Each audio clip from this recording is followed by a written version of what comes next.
State Champs Sports Network is presented by Lawrence Technological University. Be curious, make magic. Visit ltu.edu today. State Champs Game Time Live is delivered by Hungry Howie's Pizza, home of the original flavored crust pizza.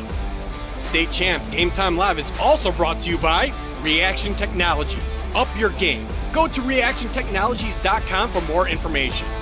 The Construction Association of Michigan, the voice of the construction industry in Michigan. Alta Equipment, Michigan's #1 construction equipment provider, proudly representing the industry's top brands. Get the right equipment for your project every time with Alta Equipment. The Salvation Army, Registered to Ring campaign. Support the annual Red Kettle campaign. Go to registertoring.com today. And the Michigan High School Athletic Association, promoting the value and values of educational athletics. And welcome to Howell, Michigan. This is what Friday Night Lights are all about. A beautiful autumn night at a beautiful venue. And we are so happy to be bringing you a fantastic game here tonight. The KLAA Championship, as the Highlanders from Howell host Belleville. Along with my broadcast partner, Grant Perry, my name is Sean Belichin. Grant, it's unbelievable. Wasn't it like a week ago? We were down at Wayne State. It was about 110 degrees in the broadcast booth. The season flew by. Here we are in week 9. Yeah, here we are. Playoff football is approaching, a conference championship on the line. The weather's getting a little colder. Tackling's a little harder. 2 8-0 teams facing off today. Should be a good one. You know, let's start with Belleville because, I mean, let's face it. Everybody's been talking about this team for a few years, and a particular member of the team has been on everybody's lips, not just here in the great state of Michigan, but really all over the nation. Yeah, nationwide, and that name's Bryce Underwood, quarterback for the Belleville Tigers. And if you haven't heard his name, you're probably living under a rock. This guy is 48-2 as a starter here. Top candidate, if you say, for the Mr. Football watch list. He's really a candidate you got to watch out for. And then you look at what he does on the field. 19 touchdowns through the air, 2 interceptions. That ratio, that's a winning ratio. Just under 1,500 yards passing. But the thing is, he's also their leading rusher. 500 yards, 4 touchdowns on the ground. There's not a lot this guy can't do. And come playoff time, he's going to be going. And I'll tell you what, Howell, this is a dream season. Their best year since 1963. They have a fantastic crowd behind them, but most importantly, they got a pretty darn good team on the field as well. A team that likes to do it the old-fashioned way and do some work on the ground. Yeah, led by head coach Brian Lewis. He's got these guys playing in unison. They run that power T offense, led by Justin Jones, number 5, 6'3", 200-pound running back. They share the wealth, unselfishness. And Justin Jones, I mean, he's got 19 touchdowns on the ground himself, just under 1,200 yards rushing. Not a lot these guys can't do as well. Perfect offense, if you ask me, going against this Bryce Underwood team is ball control, keeping the ball in there, on their side, rushing hard. Look for this to be a good matchup. Well, don't you go anywhere. We're just a few minutes away from kickoff here on the State Champs Network and Local 4+. We're already donning the State Champs Arctic Wear collection. And the third member of our broadcast crew is really going to be donning some of that Arctic wear. Why don't we throw it down to her right now, Miss Kara Lyles. Yeah, Kara? Thanks, guys. Well, you mentioned Bryce Underwood. He is the #1 recruit in the nation. He's earned the respect of coaches across the country, including right here in the state of Michigan, and that includes Coach Lewis. We were able to catch up with him earlier this week, and we asked him, Coach, how do you prepare your team to face a kid like Bryce? Here's what he had to say. He's everything he's cracked up to be, man. I mean, that's why people are paying him millions of dollars to go play. He's a really gifted kid. He's fast, he's strong, he can throw it, he can do a lot of different things, you know. So he's really, really good, and, you know, we got our work cut out for us. So how do you prepare? You prepare by getting ready to go, get ready to play, get ready to try and contain them, and go from there. Yeah, well, Coach joked with us. He said if you ask any head coach in the state of Michigan if their game plan against Bryce worked, they're probably going to say no. But he said we just have to play the kind of football that we know we are capable of playing. Safe to say we are in for a good matchup here tonight. KLAA Championship, Belleville taking on Howell here on State Champs YouTube channel and our friends at Local 4+.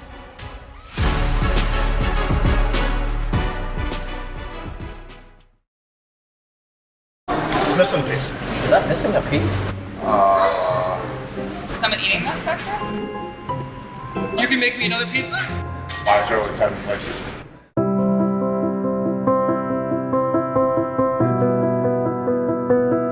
It's a horrible statistic. Troubling. Should be 0.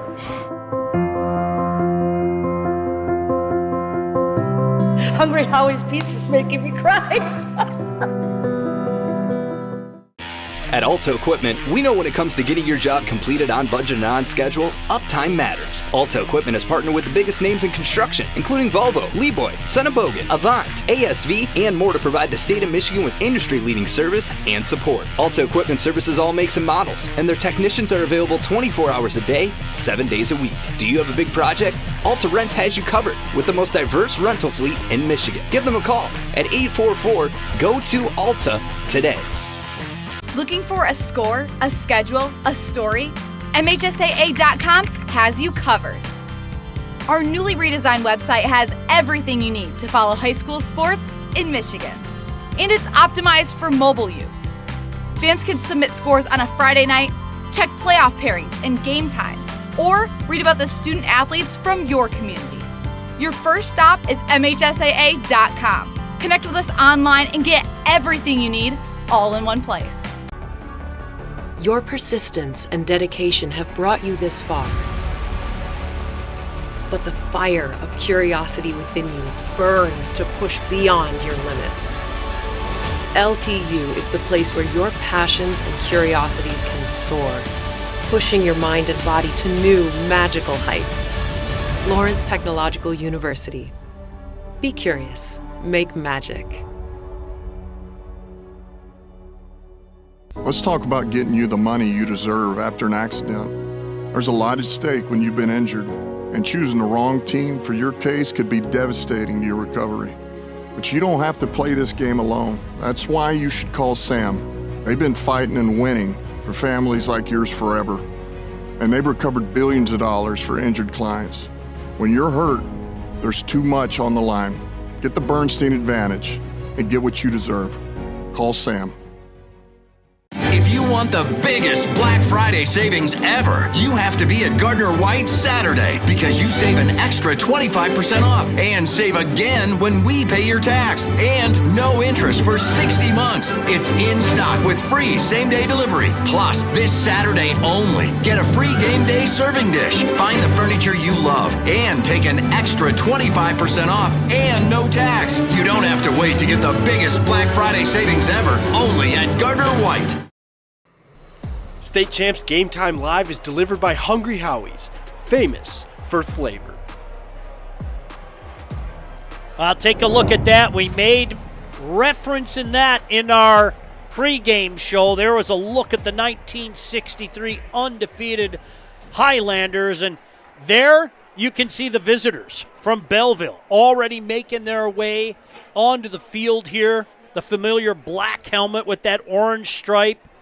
White jerseys, orange letters, black pants. One of the premier programs in the state of Michigan, Grant Perry. Yeah, and they've been doing it at a high level, as long as Bryce Underwood's been there. He's kind of been the catalyst for this team, leading them through the way. Last year they made it to the finals, ended up losing, which was a surprise to all. So you got to imagine this year coming around, Bryce Underwood and this Belleville team's got a new motivation, a new chip on their shoulder, and for the rest of the teams around the state, that's not a good thing.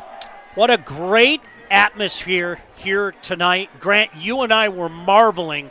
Across the way, you can see the tents. I'm telling you, that rivals a lot of college football places for the amount of tailgating out there. And no surprise that you see some block M's over there and some block S's over there. I'm sure we'll touch on that during the course of the game as the Tigers take to the field.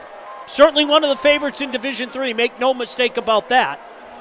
But the home team, Howell's, going to have something to say about it here tonight as we get ready for this KLAA Championship. Do you hear that? How cool is that? I hope everybody at home can hear what we are hearing right now, because when you hear those bagpipes fire up, that means one thing. The Highlanders are ready to take the field, and here they come.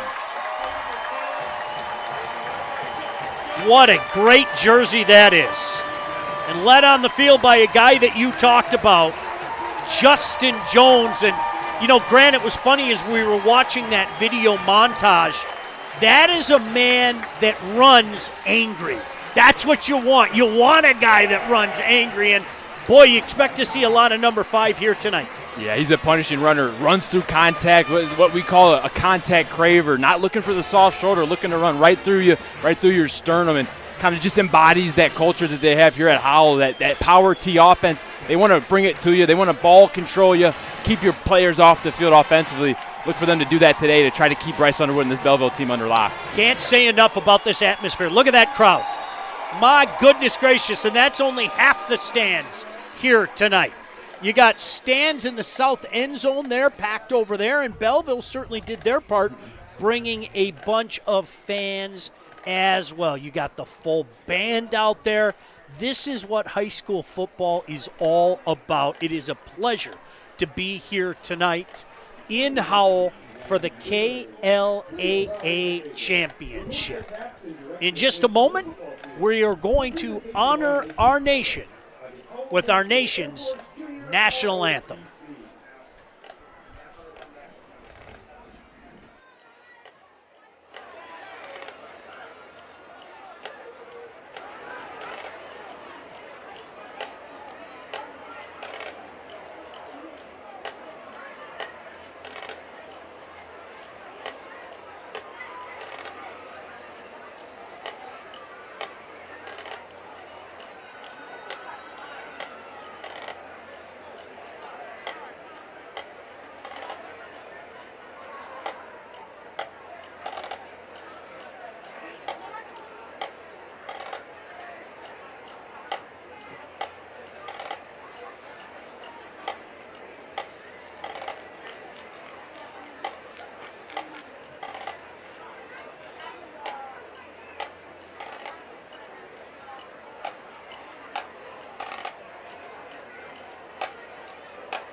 The privilege of this game was made possible by those who have fought and continue to fight for the freedoms we enjoy.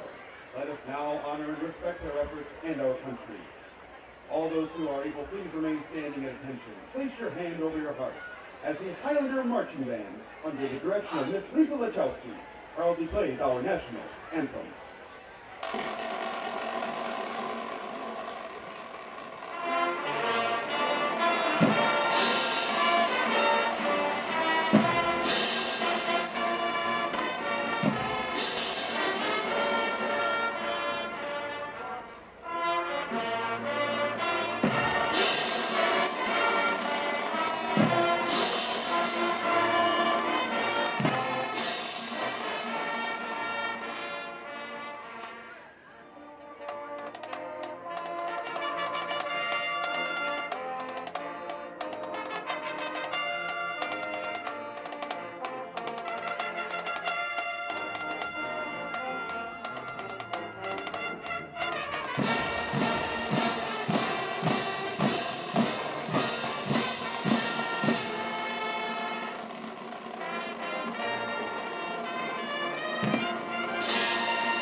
Oh, isn't that awesome? Boy, if that doesn't get you fired up, nothing will. And we got a dandy for you. Hey, before we kick this off, Grant Perry, what are your keys to the game? You know, starting off here with Belleville, offensively, stay in rhythm. Don't lose that momentum you have. Explosive plays are your friend. Defensively, if you're Belleville, don't allow the explosive play. Howell wants to play a nice, slow, controlled game offensively. So if you can limit that to explosive plays and have them make them earn every yard, you'll be in a good situation. And then when you look at Howell, offensively, they're a power T offense. 3 running backs, 2 tight ends in line, ready to block hard-nosed football. Control that ball. You know what's on the other side of that field, and Bryce Underwood, keep him off the field. And defensively, you got to win 3rd down and steal at least 2 possessions here. Try to get 2 possessions. Turn that into points, but also got to win 3rd down, help your offense get back on the field. Such a great point, Grant. The best way to defend Mr. Underwood, keep him off the field. Keep them off the field. And we saw a little bit of that week 1 versus Clarkson at the Prep Kickoff Classic, and Clarkson had some success. They stayed in that game till the very end by just being in rhythm on offense, not having too many miscues, and keeping that ball moving.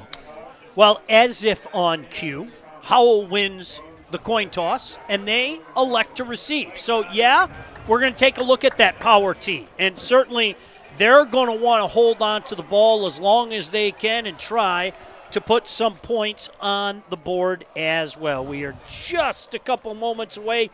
Braden Lane, the senior kicker, set to kick this off.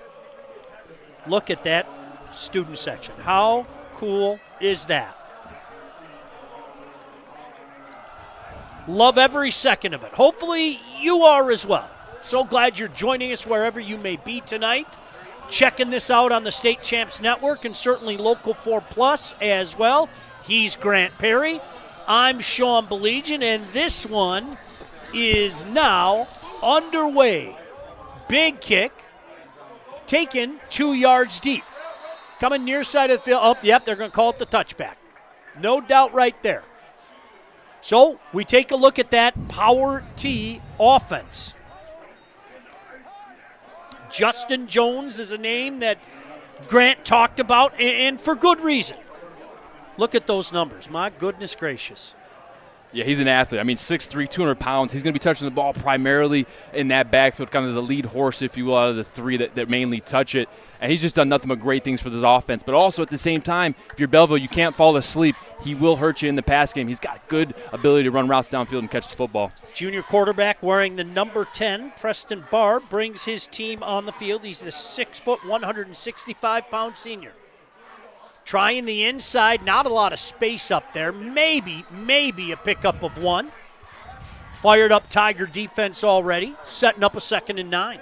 And Lamar Fairfax in there early, 54 for the Belleville Tigers. That's a fellow Ohio football commit, Ohio University commit right there, making a play early on. And you see Belleville's going to this 5 down front here early, anticipating this run attack from Howell right there. You're going to have to get penetration all day. Lamar Fairfax does a great job there on the first play. Preston Barb again gets the play, runs it out into the field. They marked him up to the 22. So we'll call it 2nd and 8. Just underway here, KLAA Championship. Under center, going to keep it on the ground, try the middle again. Good surge this time. He shoved back. The big wall of white shoved him back, but I think he reached the 25. We'll give him a gain of 3, setting up a 3rd and 5. And these linebackers for Belleville are going to have a day-to-day reading keys, trying to figure out where to go right there. Did a good job following that pulling guard. And then you'll see here we got the Howell starting offense. We've talked about Justin Jones, another name, Brody Stack, a taller receiver out there, tight end. You'll see him as well. And then Preston Barb, he's going to be leading the charge at quarterback, really in control of what they do, great understanding. He's the point guard, number 10. Look for him to be facilitating this offense, leading the way. We'll call it 3rd and 5. Let's see what the Highlanders do there. They're going to get a free 5. Mr. Perry, that's what we talk about all the time. You've said it since week 1. You know what? You like those 3rd and short situations. 3-4 yards a pop, or you get it that not so old-fashioned way, getting a free 5 yards. Absolutely, and you're setting yourself up here with 3rd down and less than a yard to go. That's exactly where you want to be in this offense for Howell. Want to win 1st and 2nd down. You don't do that here, but then you get the free 5 yards, set yourself up for success here on 3rd down. Yeah, they need about a foot. They have to get to the 30. They're about a foot away. Barb under center. Going to keep it on the ground. A little hesitation there. I think he got past the 30. Yes, he did. I can see the official on the far side mark him up about the 31. Didn't get much, didn't need much after that offside call, and they moved the chains. Hey, when you measure success, it's kind of relative, right? Well, how many yards you get there? Well, you got 1. Well, hey, you picked up the 1st down, kept the chains moving, keep this clock running, keep number 19 in the Belleville off the field right there. Really good job, and got to imagine Howell came into this game thinking, hey, first goal is to get that first down, let the nerves kind of settle down, and let's see if they can get some more penetration, get a few more yards here after contact. We have a bundled up Kara Lyles on the field as well, our 3rd broadcast member. This time a little space as they try outside over the 35, close to another 1st down. I think he's knocked out of bounds right about the 40-yard line, so that's a pickup of 9. You want that all day. Absolutely, and that's Bryce Keish, number 22, coming into play here. Another kind of that dual running back app, kind of the complement to Justin Jones, if you will. He's got 6'3", 395-pound frame, only a sophomore, but he shows a lot of potential. You can see it in the way he moves. Very athletic kid, and when you get him on the edge there, he makes good things happen. Staying ahead of the chains here, setting up a second and about 1 yard. This time they're going to line a couple guys outside, send a man in motion. They're going to pitch it to the man in motion. He's going to look to throw. He's got a man out there, overshoots him.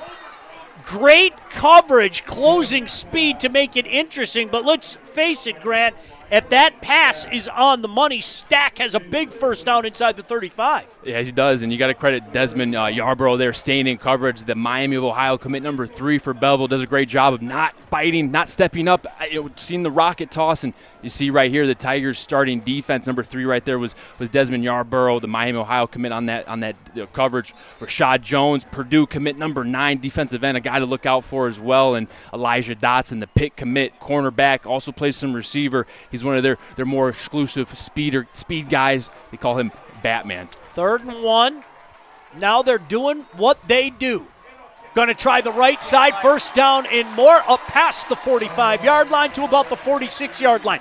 Grant, I want to go back to second down because when you pick up 9 on first down, it opens up the playbook and allows you to maybe take a shot like that down the field. Absolutely. Second down and 1, it gives you the freedom. Hey, all right, let's take a shot here. Maybe the defense is falling asleep, because then it allows you to fall back on 3rd down and 1. You get back to your principles, your bread and butter, your power off tackle right there. You see, Bryce Keish picking up that first down, and he's running hard. But like you said, Sean, that second down and 1 gives you the play caller a lot of flexibility to open up that playbook.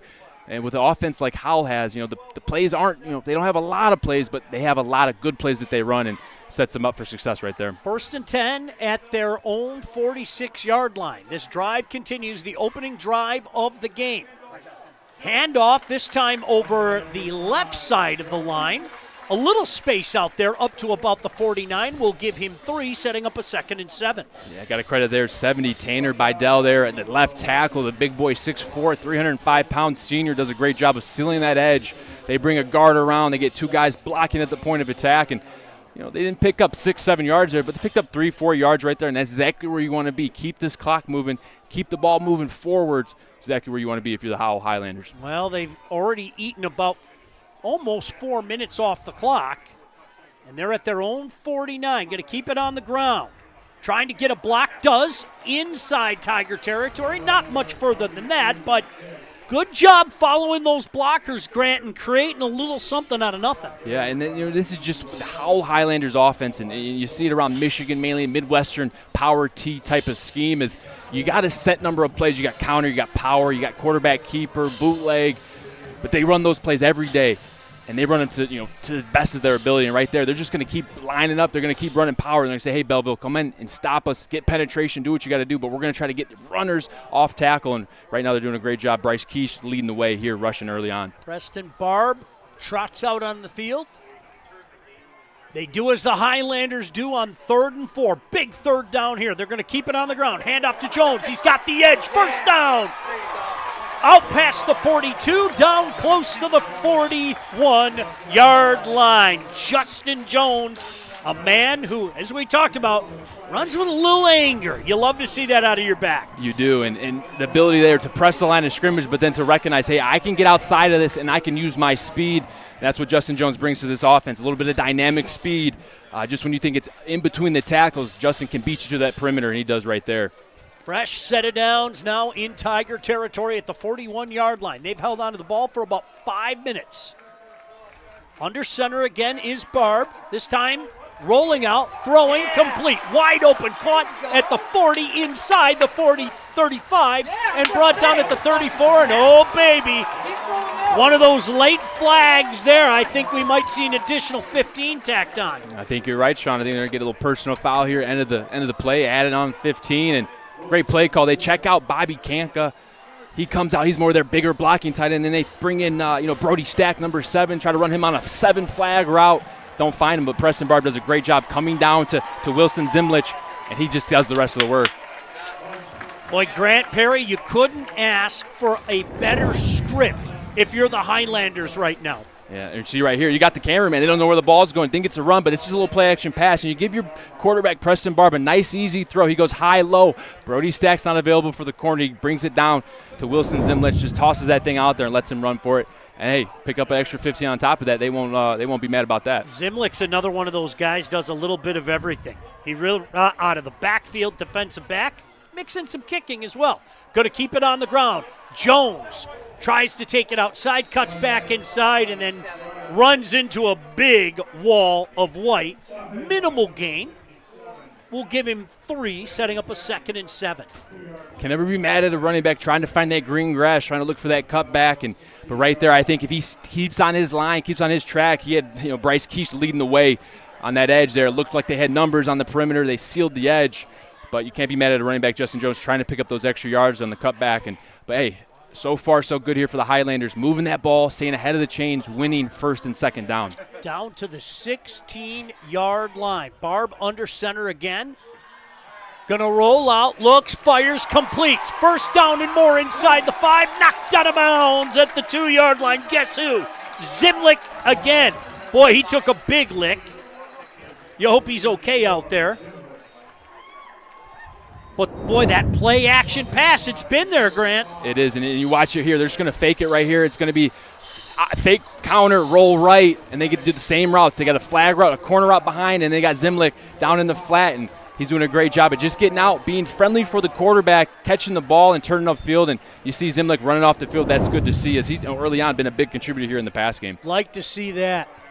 2 big receptions for that young man. And that's the beauty of the power T, right? You get the play action, and it opens up those passing lanes. They mark him down at the 1. 1st and goal for the Highlanders. Keep it on the ground. Touchdown!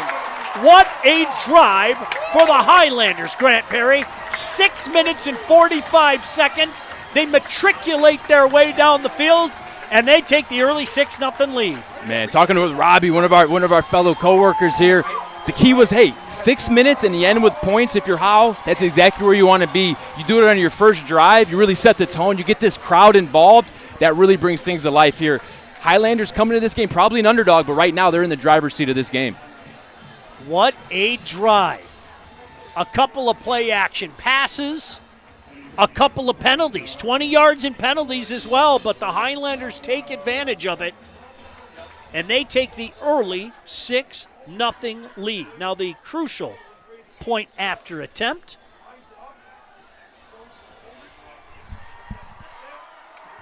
Vasquez Maldonado, the kick is up and good.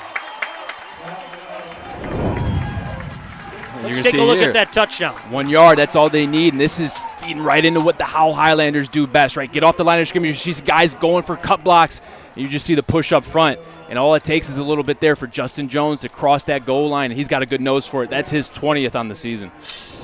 Hey, we want to give a shout-out to our friends at Hungry Howie's. Of course, they do a great job with the replays. They do a great job with everything they do.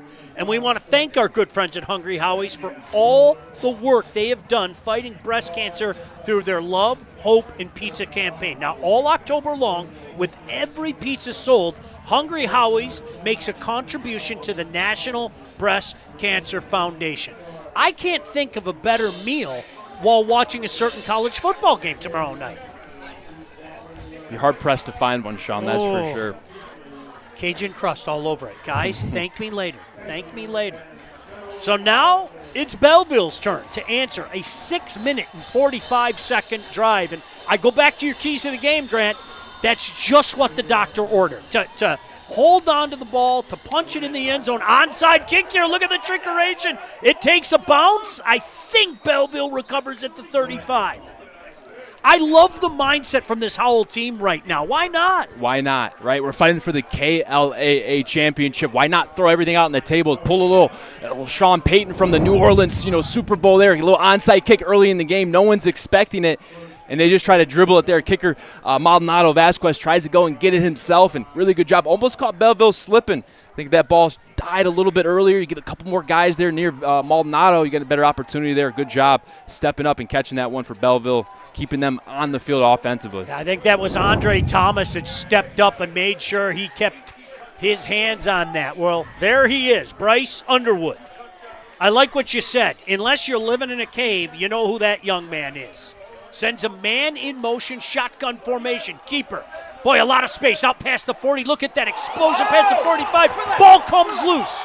Ball comes loose, but he holds on to it himself. Take a look at this. It looks like he shot out of a cannon. It does, and if you see that there, Rashad Jones comes in motion and just absolutely obliterates a guy. Watch the motion, gets a good block, and Bryce Underwood, who is their leading rusher, does the rest of the work. But look at that hit there by Drew Lynn, number 12. Put the hat on the ball. That's all you can ask for. And if Howell keeps this up, they're in good position, right? They're doing all the right things here early on. So disaster averted for the Tigers here. That's a first down run by Underwood. He's got 2 receivers split to the near side, 1 to the far side. Shotgun formation as he looks over that defense. 7-0 Howell on top. Sends a man in motion, going to hand it off in that motion. He's bottled up in the backfield, but finds a little space out past the 50. Good second and third effort to pick up 3 yards, Grant. Yeah, that was a hard-earned 3 yards right there by Charles Britton. Really good job by the end of the line. That's Bobby Kanka, number 14, the Michigan commit, holding down the line of scrimmage, not allowing the runner to determine where he wants to go. And then Bobby Kanka, with the effort he provides, allows the rest of that defense to fly to the football. Justin Jones there being in on the tackle. Into Highlander territory, 2nd and 7. Underwood with the keeper, tries the left side, first down and more inside the 40, inside the 30, finally brought down from behind, down to the 27. That kid is a weapon. Yeah, and when he gets on the perimeter, it looks like he's just gliding. I mean, and they're setting up the quarterback run game, and they're doing a good job of it so far. And you see right here, this is the Belleville starting lineup. You got Bryce Underwood, obviously. Look for Antoine Thomas, Charles Britton. Those are 2 guys, number 6 and number 1, to make an impact at the receiver position. And then Lamar Fairfax, a good offensive lineman for this team. Underwood hands it off this time, tries left side, pushed out of bounds, close to a first down. Looks like right about the 20-yard line. So that's a 9-yard run by Belleville. You take that all day. Raymond Smith on the carry as we take a look at the Highlander defense. Yeah, and then you look at the defense here. You got Justin Jones, one of those linebackers in the middle. This defense, alongside Jesse Klasko, number 20, real linebacker-driven. The D-line's been playing great, but it feeds into the linebackers, and the linebackers have been cleaning up the work here during the season. Underwood over the middle, complete inside the 10. Oh, ball came out.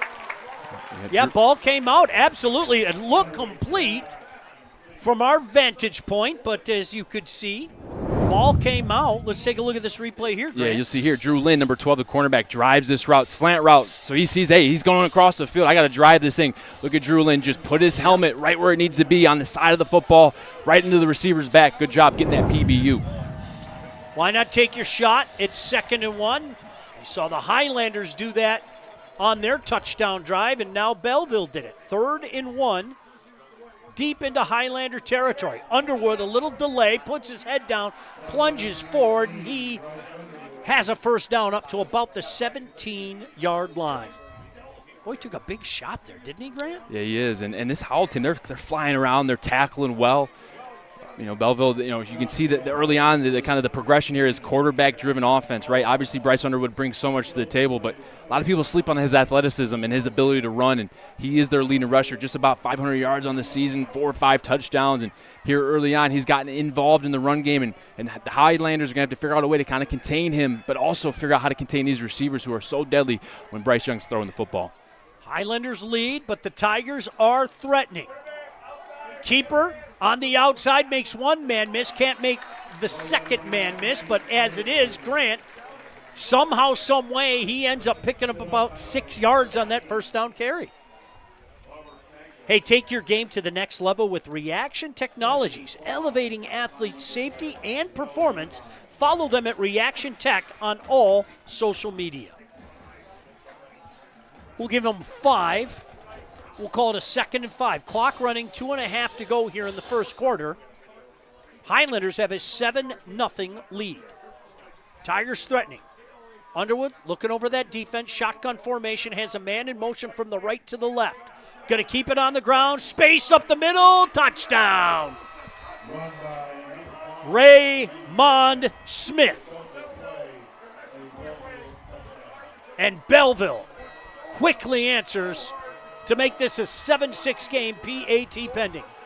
And Belleville, they're throwing a lot at this Highlander defense right now, whether it's quarterback run with pullers at the point of attack for the quarterback, or if it's running back counter here, as you see with 2 pullers at the point of attack. Raymond Smith just slits the defense right down the middle. Linebackers weren't able to push over, scrape over top fast enough, and he walked in basically untouched there. Point after attempt here. Once again, Braden Lane, the 6'2", 205-pound senior. The lefty waits for the snap. Snap is down, the kick is up, and the kick is good.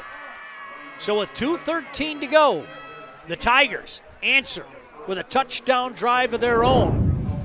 And we're all tied up 7-7. And you see here, it's going to be counter. Look at these 2 pullers from the backside pulling to the front side, leading the way. And then all Raymond Smith has to do is follow the way. Linebackers are too slow to get over top. And by the time he's at the 3rd level, he's in the end zone. Can you believe it, Grant? Selection Sunday is just 2 days away. Make sure you tune into the MHSAA Football Selection Show at 4:30 on the FanDuel Sports Network to find out who's in, who they are playing, and when. Full brackets will be available on MHSAA.com immediately following the show. Of course, the FanDuel Network, formerly Bally Sports Detroit. Well, no surprise, we got a dandy on a beautiful night. My goodness gracious. Some colors still in the area. Yeah, I'm an old romantic like that. I love that fall foliage.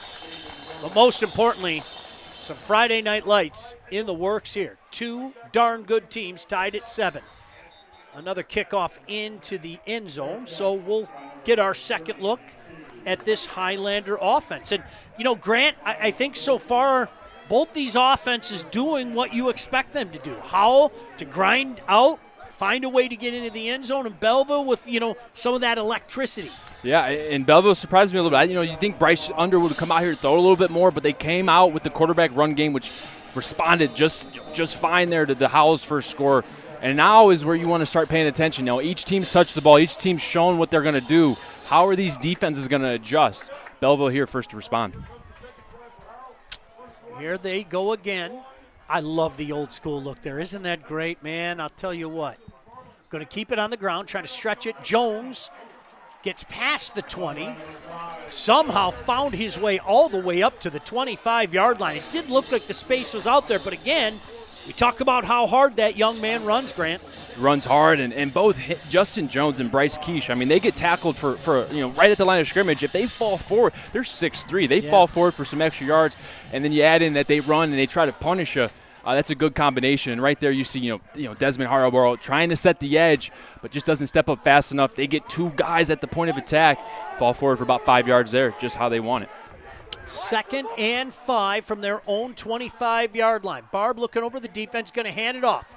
Some space outside again, over the 25, up to close to about the 28-yard line. But again, you want to put yourselves in those 3rd and short situations, and that's what we've seen Howell do here. Yeah, and I like Howell's approach, right? You got Belleville playing this 5-down bare front, meaning they're going to cover the guards, they're going to cover the center. You got linebackers tucked inside. They got their safeties playing low. That means that box is filled, right? And they're attacking on the perimeter right now, and they're finding a lot of success, getting those pulling guards, getting those 2 guys blocking, 2 guys being the running backs that aren't getting the football. They're doing a good job. They're finding success on the perimeter here versus Belleville defense. Boy, they marked Keish up. Bryce Keish, the sophomore running back, all the way to the 29-yard line. So 3rd and 2 is a nice situation. 3rd and 1's even better. They got to hit the 30. In all actuality, they're about 1.5 feet away. Let's see what they elect to do here. Barb looks over that defense under center now, going to hand it off. Breaking out is Jones, 35. He's got the 40, finally brought down just over the 40-yard line. Boy, you look like such a smart man right now, because a lot of the things you talked about in the pregame, we've seen here in this first quarter, Grant. Hey, I listen to the coaches during the week, kind of watch the film and look at both play styles and kind of polar opposites, right? You got a spread type of team and you got a conservative 2 tight ends in line with 3 running backs in the backfield. They're going to want to play different types of football. Belleville's going to want to try to score fast and in a hurry, and Howell's going to want to eat this clock and take it into each quarter. There's no doubt about that. They're going to eat the last few seconds of this quarter. Hey, the Sam Bernstein Law Firm injured? Get the Bernstein advantage. 1-800-CALL-SAM. That will do it for the first quarter. 7-7 your game. Now, I know you're not going anywhere. We'll be back with second quarter action all over the State Champs Network and Local 4+. It's missing a piece. Is that missing a piece? Is someone eating that spectrum? You can make me another pizza? 507 places.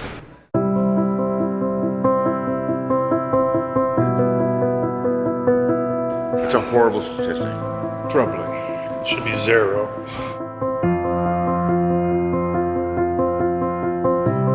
Hungry Howie's Pizza's making me cry. I know from experience, a football team is like a family. You trust each other, you support each other, you rely on each other. That's how it is in life, especially when you've been hurt in an accident. You don't call just anyone. You turn to family for help when you're injured. You turn to the Bernsteins. You can trust them like family, and they'll treat you like family. They're Michigan's first family of law for a reason. Get the Bernstein advantage. After all, we're all family around here. Unlock peak performance with Reaction Technologies, the ultimate training tool for athletes. Our patented product enhances performance by building muscle memory and reinforcing proper technique. With real-time feedback from coaches, players can quickly adjust and perfect their skills. Designed for athletes at all levels, Heads-Up Trainer integrates seamlessly with existing training tools. Elevate your skills and performance with Reaction Technologies, where precision meets performance. Coming soon. Welcome back here to Howell High School. We are tied at 7 as we are entering the second quarter. Well, for a lot of high school seniors, they spend their senior year kind of reflecting on everything that they have accomplished so far, whether it's athletics, an extracurricular activity, or academics. But here at Howell, they kind of have a way of tying it all together. Every year before senior night, each senior on this squad gives their jersey to a teacher here through Howell that has kind of had an impact on them so far. And then that's teacher wears the jersey to senior night. With talking with Coach Lewis earlier this week, he said it's one of our favorite traditions. It's really important for us to recognize all the things that the teachers are doing here for these kids, and it's not just the teachers, it's not just the students, the entire community loves this new tradition, guys. Oh, isn't that awesome? Great stuff, Kara. Appreciate that. Hopefully you're staying warm down there. Penalty to start this second quarter moves the Highlanders back.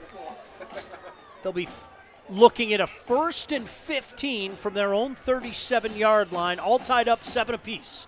Along with Carol Lyles down on the field, Grant Perry up here in the booth. My name is Sean Belegian. Glad you're with us.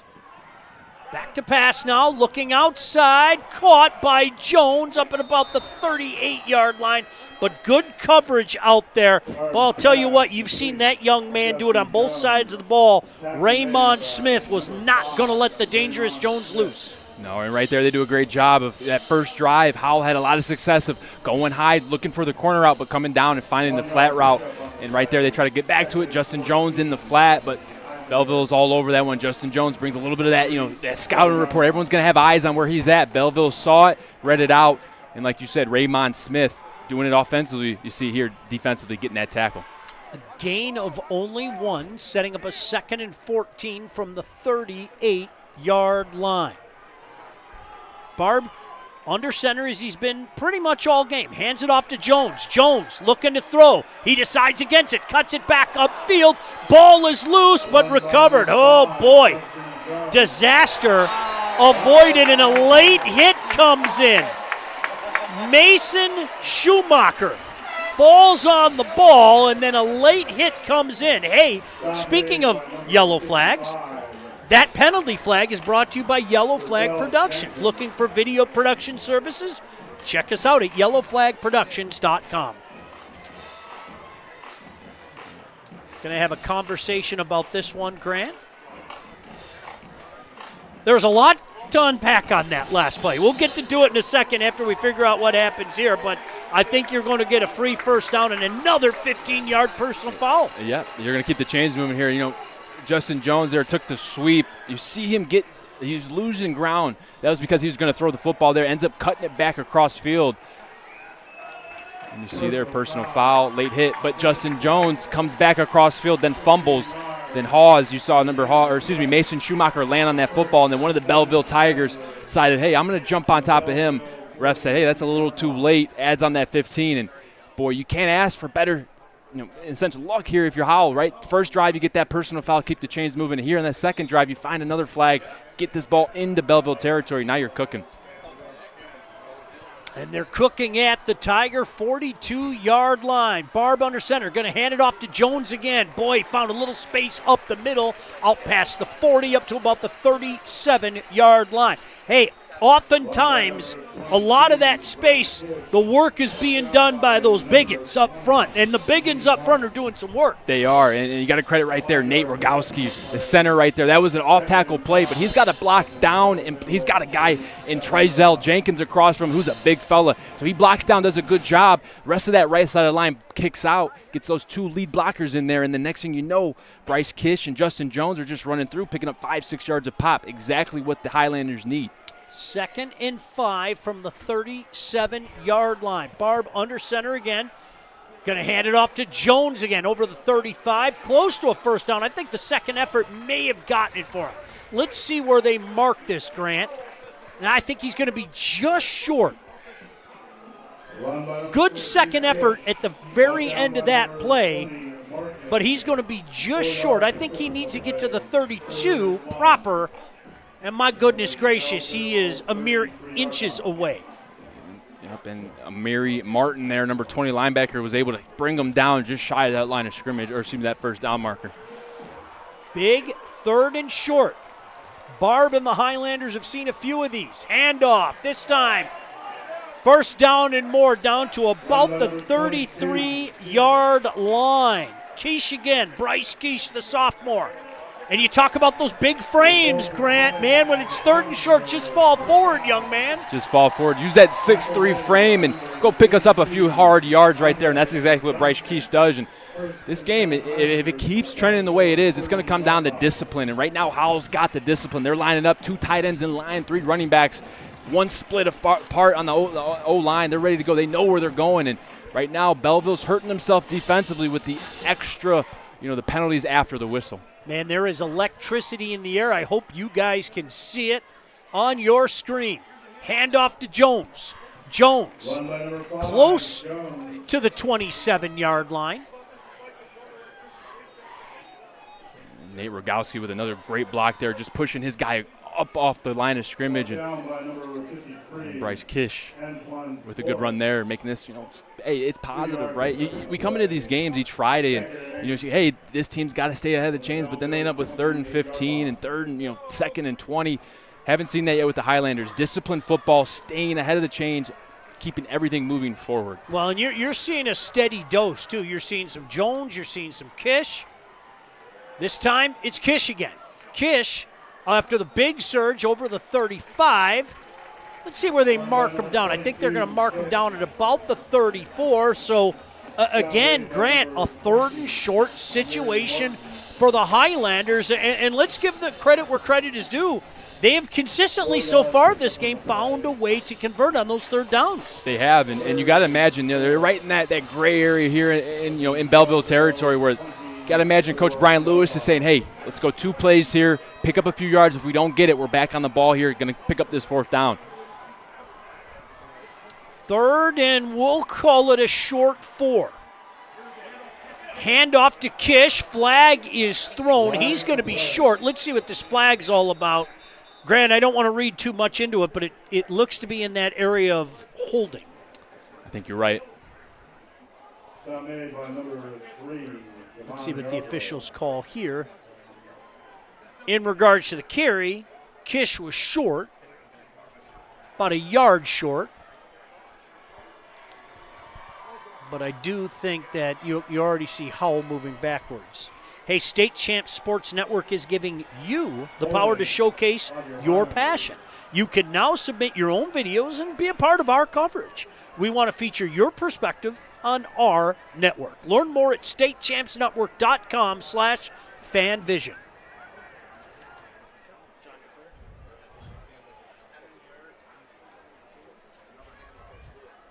They're going to mark this off from the spot of the foul. So if I'm reading this correctly, they're going to move it back to the 32.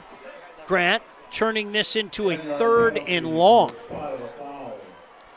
And this is their first 3rd and long that we've seen today here. You know, this is territory where they don't want to be in, but they check out Bobby Kanka right there. They check in Brody Stack. Gives you an idea, hey, maybe they might try to throw this thing downfield.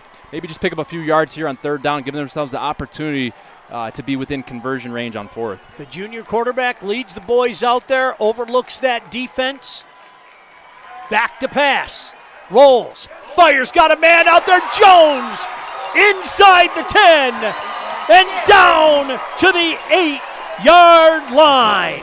What a huge 3rd and long conversion for the Highlanders. And it's chess. It's not checkers here. They're playing chess. They run Justin Jones out of the backfield. He's that right wing back. He runs a little corner out of the backfield. But those tight ends, they run a seam to the post, which drags that corner and drags that safety out of the picture.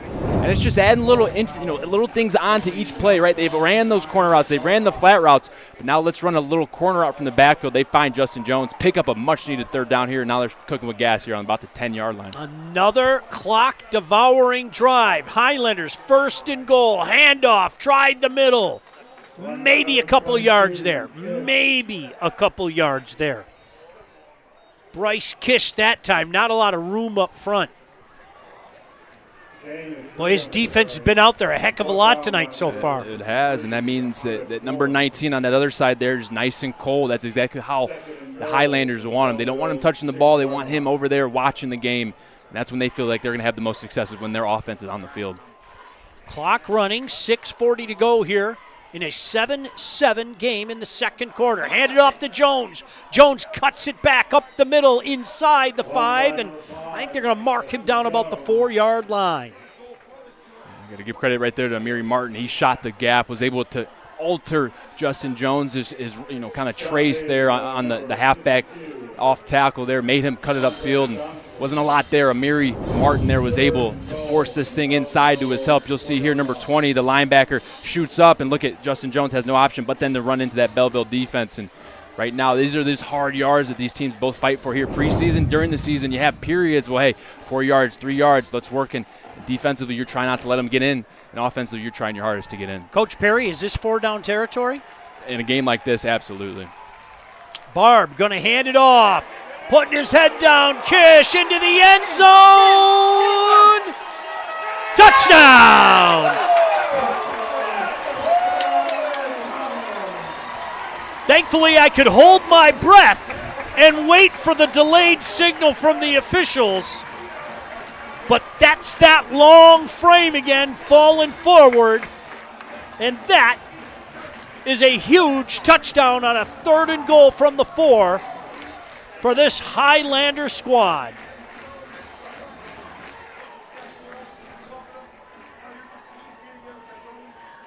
Swinging gate attempt here again. What a drive for the Highlanders. My goodness gracious. 2 for 2, Grant. 2 drives, and you're almost already at halftime. That's exactly what you want. Belleville's had the ball once. You don't have any turnovers. You're playing clean football.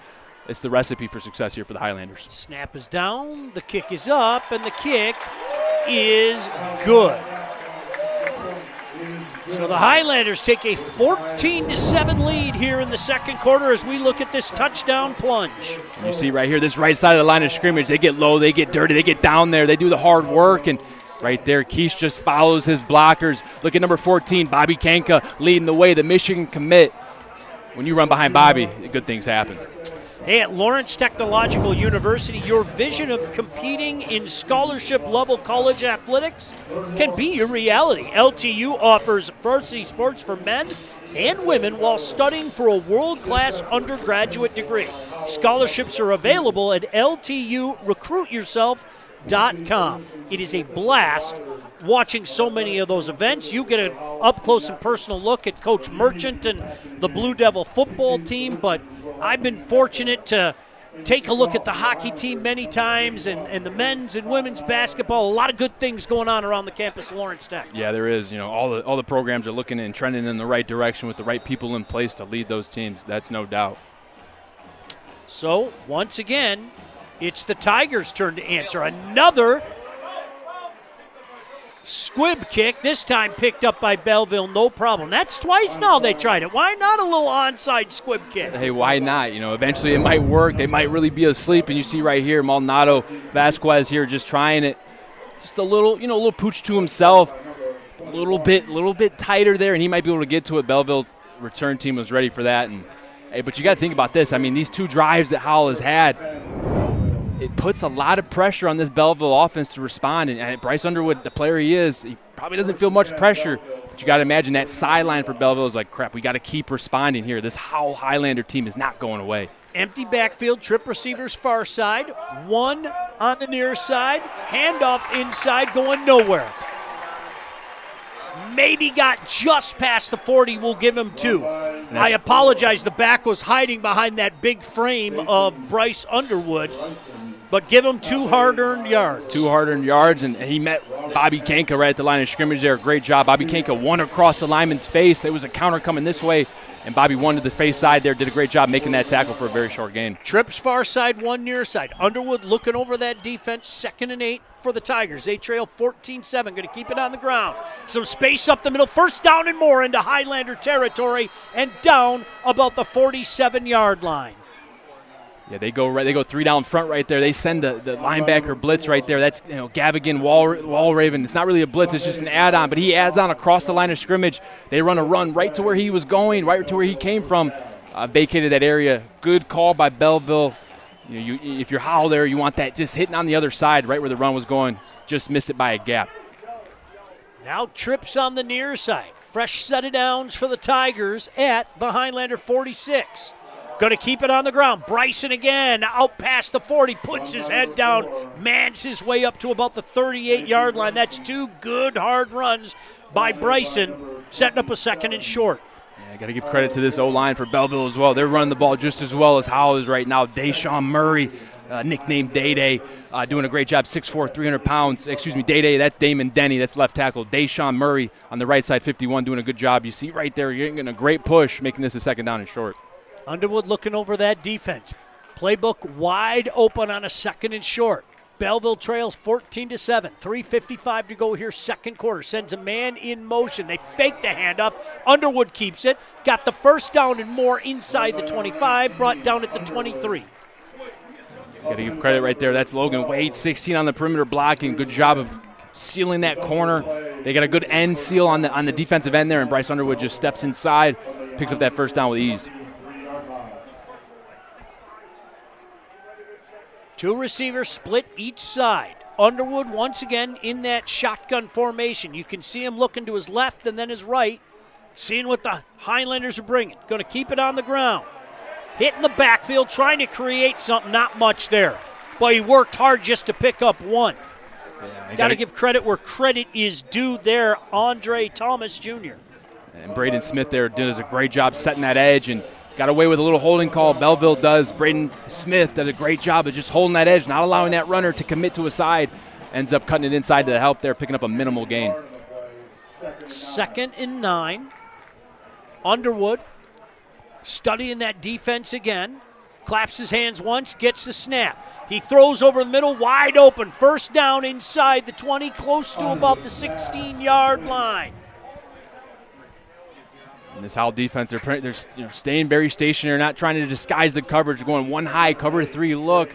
Bryce Underwood knows that he's going to find some zone holes in between those linebackers. Got a lot of trust in these receivers. He throws one on, and his receiver right there picks up the first down. They're moving the chains. Trey Graham down to the 15-yard line, and the Tigers in business again. Don't forget, they received the second half kickoff as well, Grant Perry. So this is a big drive for both teams. Underwood going to hand it off. Some space up the middle. Nice cut there right at the 10, inside the 10, before he's pushed back at about the 9-yard line. Hey, the Construction Association of Michigan provides a vast array of resources, services, information, and training to our diverse membership in Michigan's construction industry. Go to buildwithcam.com for more info. 6-yard carry. Good little spin move to open up about 3-4 more yards there, Grant. Inside the 10 now, 2nd and 4 from the 9-yard line. Underwood taking his time, looking over that defense, awaits the snap.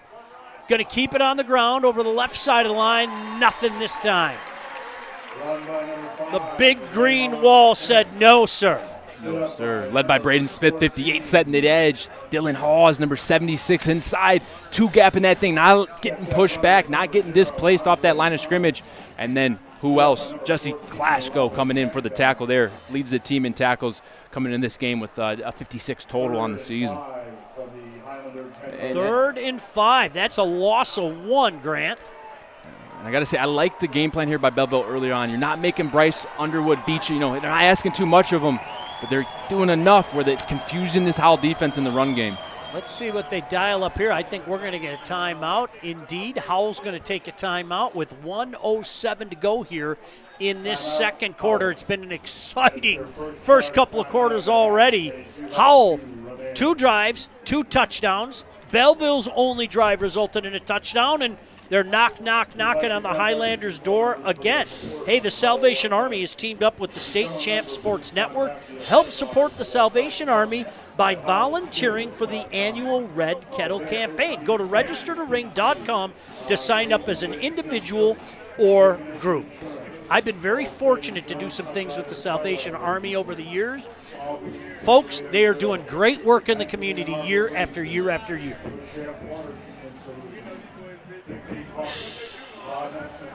Boy, has this been fun or what? I mean, it's been fun, and then right now we're sitting with a big play here. I mean, if Howell can find a way to limit Belleville to 1-2 yards, they're sitting with a 4th down and 3-2. I mean, this is an area in which they'll probably go for it, try to tie this thing up.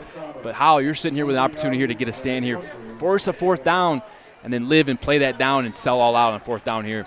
3rd and 5 from the 10. I'm going to ask it again. Coach Perry, 4-down territory? Absolutely. Bryce Underwood, your quarterback? Yep, 4th down territory. 3rd and 5. Underwood, shotgun formation, empty backfield now. He's going to roll out, keeper all the way. He makes a cut at the 5, inside the 5. Boy, is he there? It's going to be very close to a 1st down, but Grant, you got the fist up. You're absolutely right. I think he's just short. 4th down, and got to imagine Bryce Underwood's feeling these hits. Howell's bringing the wood. They're tackling hard here, and just like we said, they set up a 4th down here, 4th down and less than about a yard to go. Got to imagine that this ball, obviously, is going to be snapped to Bryce Underwood. You got to imagine if I'm an offensive coordinator, I'm going to let him keep this thing, try to split the defense here up the middle. 4th and a very short one, I might add. Timeout on the field. Once again, it's Howell. 32 seconds remaining in this first half.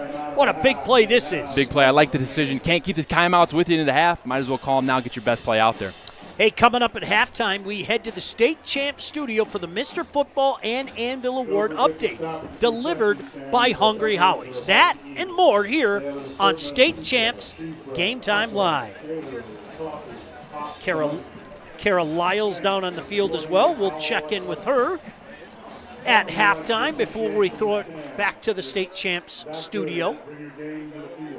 I cannot believe, Grant, that we are heading into the playoffs next week. It's about that time. It's crazy. It feels like yesterday we were calling that Belleville versus Clarkson week 1 of the season.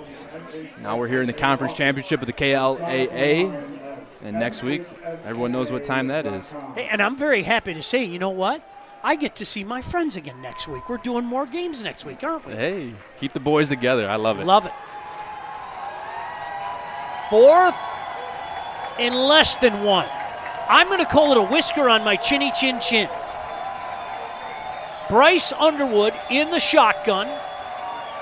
He's going to keep it all the way. He's hit at the line of scrimmage. He falls forward for the 1st down. He may have had it, but just to make sure, he said, I'm Bryce Underwood, and I'm picking up 3 yards as well. Absolutely, and they get stopped short here, so Belleville's going to call a timeout. But kind of like these Howell running backs and Justin Jones and Keish, they're doing a great job here of falling forward, and Bryce Underwood does that just there. Big 1st and goal forthcoming. 28 seconds to go here in this first half. Howell on top by a score of 14-7.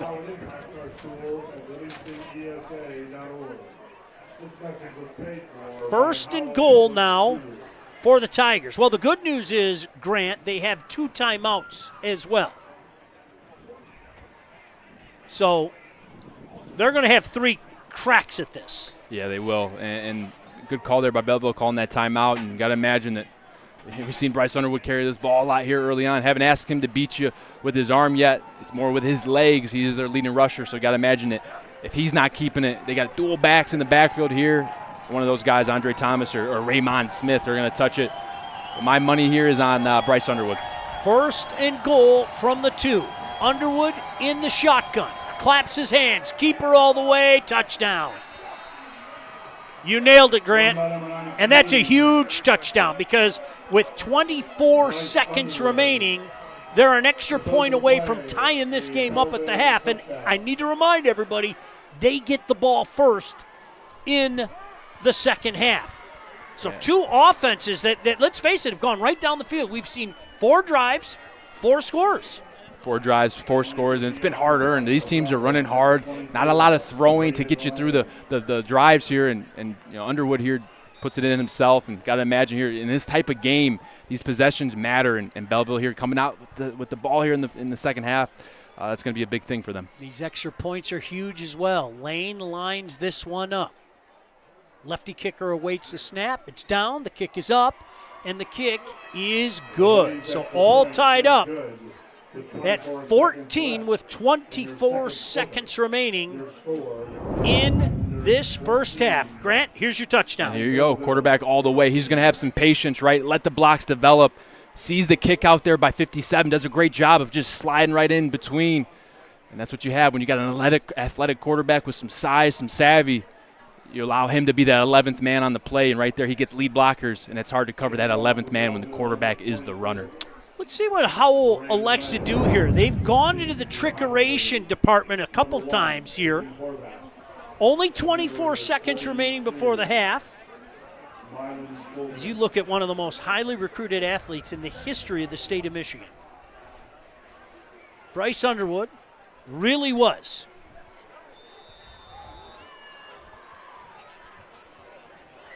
Now, Lane has put this into the end zone a couple times already. Let's see if he can do it again. The lefty marks it off. Lets everybody know, here it comes. Slowly moves up, and then a line drive kick taken at about the 4-yard line. Near side of the field, 50, 20.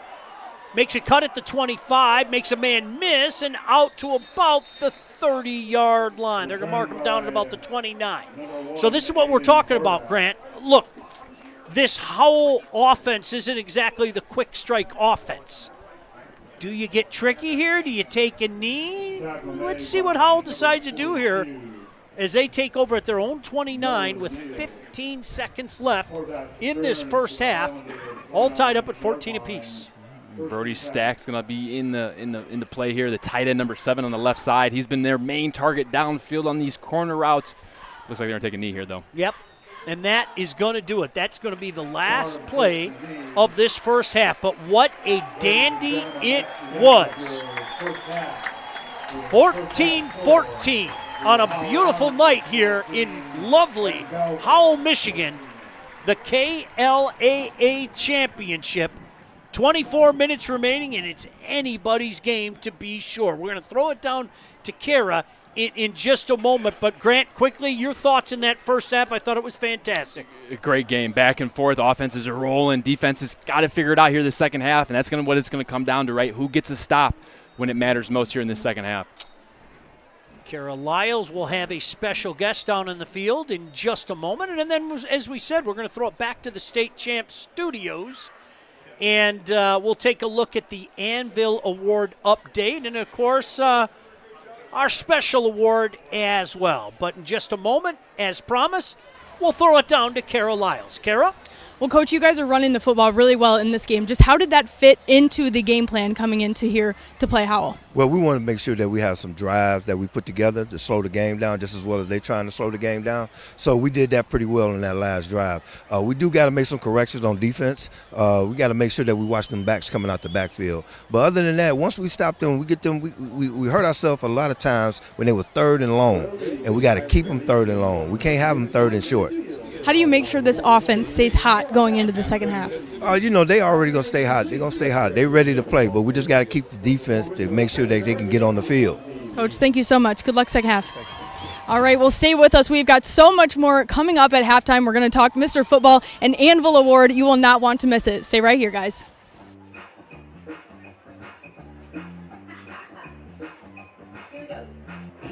Let's talk about getting you the money you deserve after an accident. There's a lot at stake when you've been injured, and choosing the wrong team for your case could be devastating to your recovery. But you don't have to play this game alone. That's why you should call SAM. They've been fighting and winning for families like yours forever, and they've recovered billions of dollars for injured clients. When you're hurt, there's too much on the line. Get the Bernstein advantage and get what you deserve. Call SAM.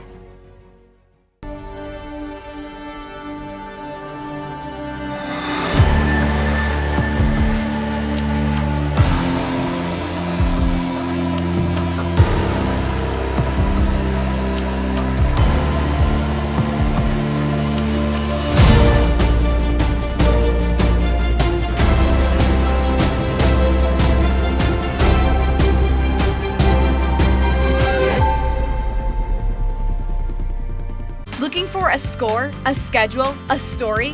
MHSAA.com has you covered. Our newly redesigned website has everything you need to follow high school sports in Michigan. And it's optimized for mobile use. Fans can submit scores on a Friday night, check playoff pairings and game times, or read about the student athletes from your community. Your first stop is MHSAA.com. Connect with us online and get everything you need all in one place. If you want the biggest Black Friday savings ever, you have to be at Gardner White Saturday because you save an extra 25% off and save again when we pay your tax and no interest for 60 months. It's in stock with free same-day delivery. Plus, this Saturday only, get a free game day serving dish. Find the furniture you love and take an extra 25% off and no tax. You don't have to wait to get the biggest Black Friday savings ever, only at Gardner White. It's missing a piece. Is that missing a piece? Is someone eating that spectrum? You can make me another pizza? I always have my sister.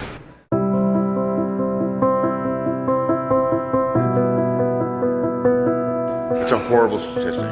Troubling. It should be 0.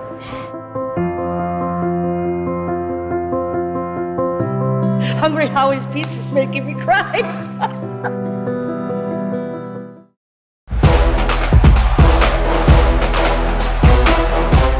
Hey, what's up, guys? Welcome back to another update in the state champs Mr. Football race. Although we're not talking players individually here because we are getting set for the playoffs, and that is when all of the rubber will meet the road. And just before we start, I'm Lauren Plant, Sean Belizean. Sean, what you got there? Oh, this is the best. Hungry Howie's. And you know what? The best thing about it is not only do you get a great pie, but you're helping breast cancer every October. This is their thing.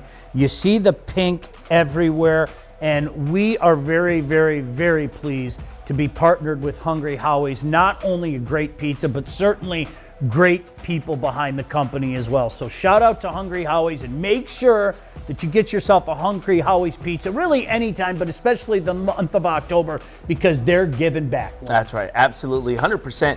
Go do that. October is winding down here. Happy Halloween, everyone.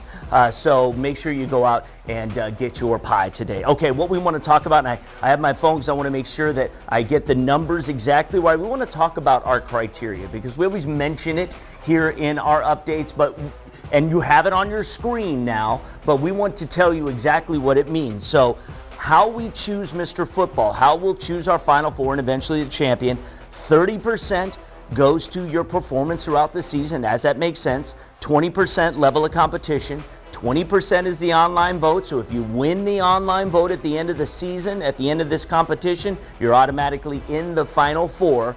And you have a 20% advantage over everybody else to win. So that's how important it is. You're the people's champ. Now, 15% will go to big game performance. Obviously, it couldn't be any bigger than the playoffs. 10% to team success, overall team success. How do you play your way into helping your team rise above, and 5% to highly recruited prospects. And again, this is something we've done for years. It's time tested, and quite frankly, Sean, I would tell you that it works. It works, and I'll tell you why it works, because you will see, if you're new to this process, let me give you a little preview of something that's going to happen in a few weeks. We all get together in a room and we hammer it out based on the criteria and based on the numbers. If you've been around, you've probably seen the video. We walk into a room thinking, well, it's got to be this guy, right? I can't tell you how many times it's happened, no names mentioned, but I can't tell you how many times we walk into a room going, well, we think it's this guy. But when you apply the criteria, when you plug those numbers in, you find out it's a different guy, and it's tried and tested. I couldn't agree with you more, Lauren. So if you're new to this process, trust the process and trust the fact that we're going to go in, plug these numbers, and it's going to spit out a winner. And more often than not, we don't regret the guy that we picked because of the criteria. So obviously, you got to be a big part of it. That little bump that you can give your guy by going online and voting is huge, but there's our criteria. So when the questions come up as the year progresses and maybe we get down to the nitty-gritty and getting close to it, just use that criteria, and I think more often than not, you'll be able to find out that there is a clear and concise winner from that. That's right. We'll be ending this original competition by the time we get around the football state semifinals time, and then, of course, choose our Final Four. Online vote, winner automatically in. We choose the other three through the criteria. And then, of course, just immediately following the season, we'll pick our Mr. Football. So it's a great time of the year. Playoffs are just about to get going. So good luck to all the teams out there. Good luck to your candidates. We could still squeeze somebody in. It could happen, but it's going to have to happen quickly. So we'll see what happens. Otherwise, good luck out there, and we'll see you next week.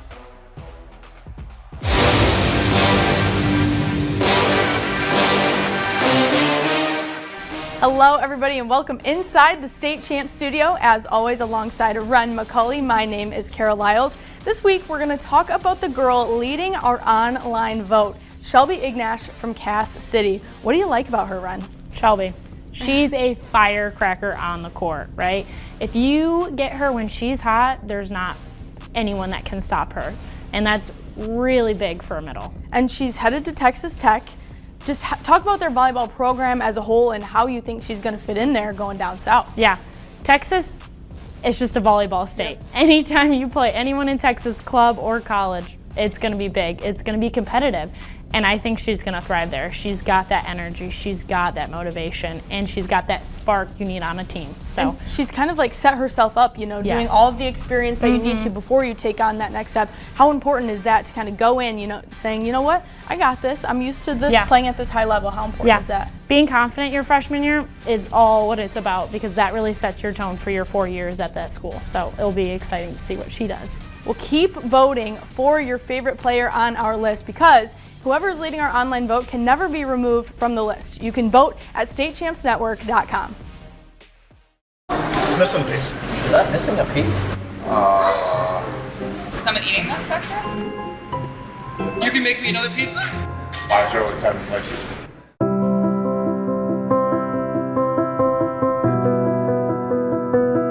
It's a horrible statistic. Troubling. It should be 0.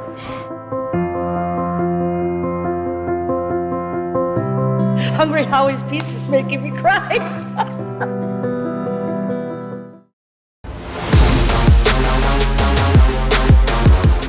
What's up, Michigan? Welcome back to another segment detailing this week's State Champs Anvil Award update presented by Hungry Howie's. I'm Lauren Plant. This is Ron Talley, and here we are, Ron. In order for us, if you're new to the Anvil Award, if you're new to Mr. Football, we use a similar criteria, and basically what that means is we've got 5 categories that we kind of rank our players, and that is how we determine the Final Four and ultimately who will be this year's Anvil. So you can always see the criteria by going to the website, statechampsnetwork.com, click on SC Awards, click on the Anvil page, it's right there in the description. We're going to talk about it right now. First, 30% of your ranking goes to performance throughout the season. This is important because obviously you need to be consistent all year long. The best of the best stand out. And, you know, film is silent, but it speaks the loudest. So however you perform consistently, big games, beginning of the season, middle of the season, you know, it tells a complete story just like writing a book. And it's your book of your season and your performance. So that does mean the most. Yeah, absolutely. And you need to get up for every game. If we look and see that your team, let's say, got beat by a certain amount of points, we look back and boy, it's like, wow, you know, where we're used to seeing you dominate, it looked like you were just kind of going through the motions. That doesn't fly high here with us. 20% is level of competition, and we think this is important. You know, there are guys who, and again, this is no shade on the players themselves. This is just saying you happen to play in a league that is highly competitive, and as you went through the playoffs, you had to go through the gauntlet. We want to reward those guys with a little bit more in terms of percentage. Indeed, because the cream of the crop always rises, and that doesn't mean that you always win.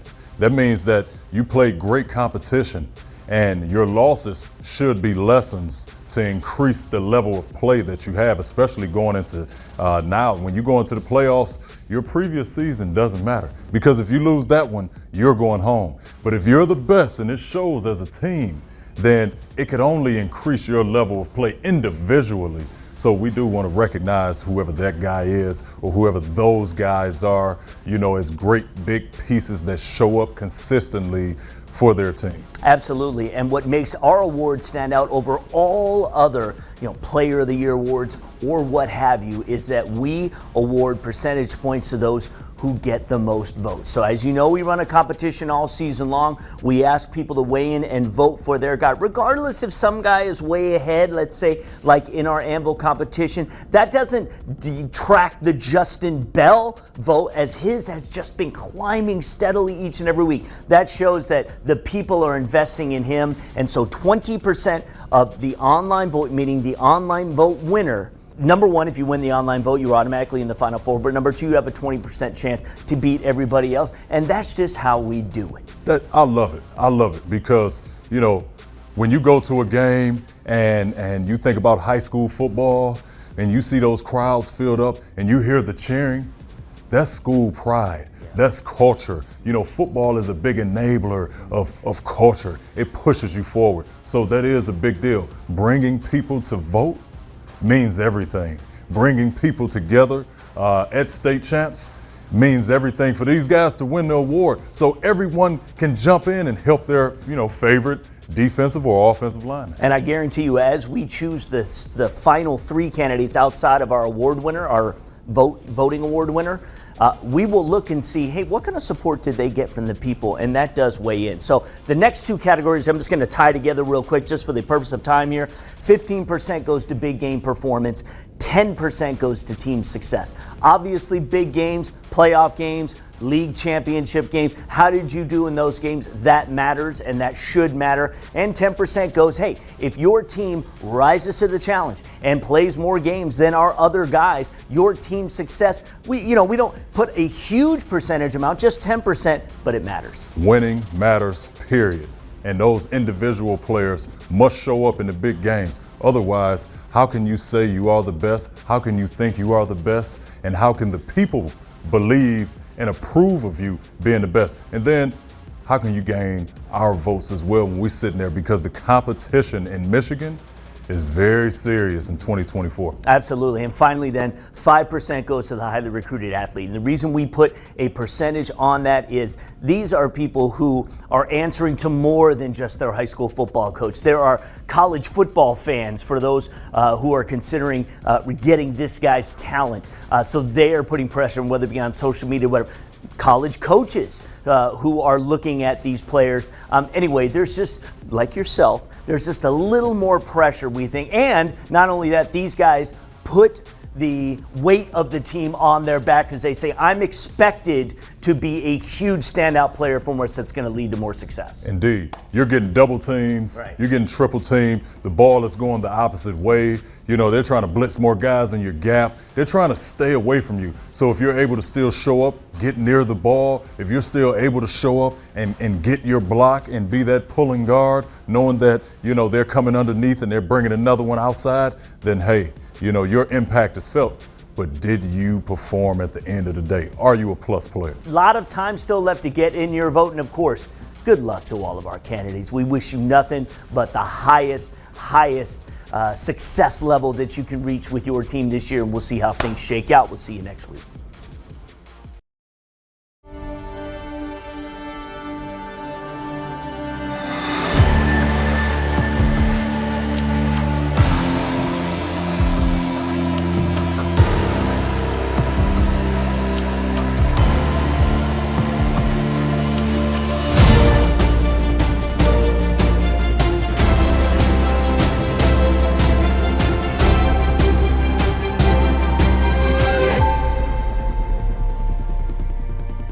My name is Dan, and I have dealt with family heating and cooling for 20 years plus. As property manager, I use family heating and cooling because they're honest, they're on time, and fair priced.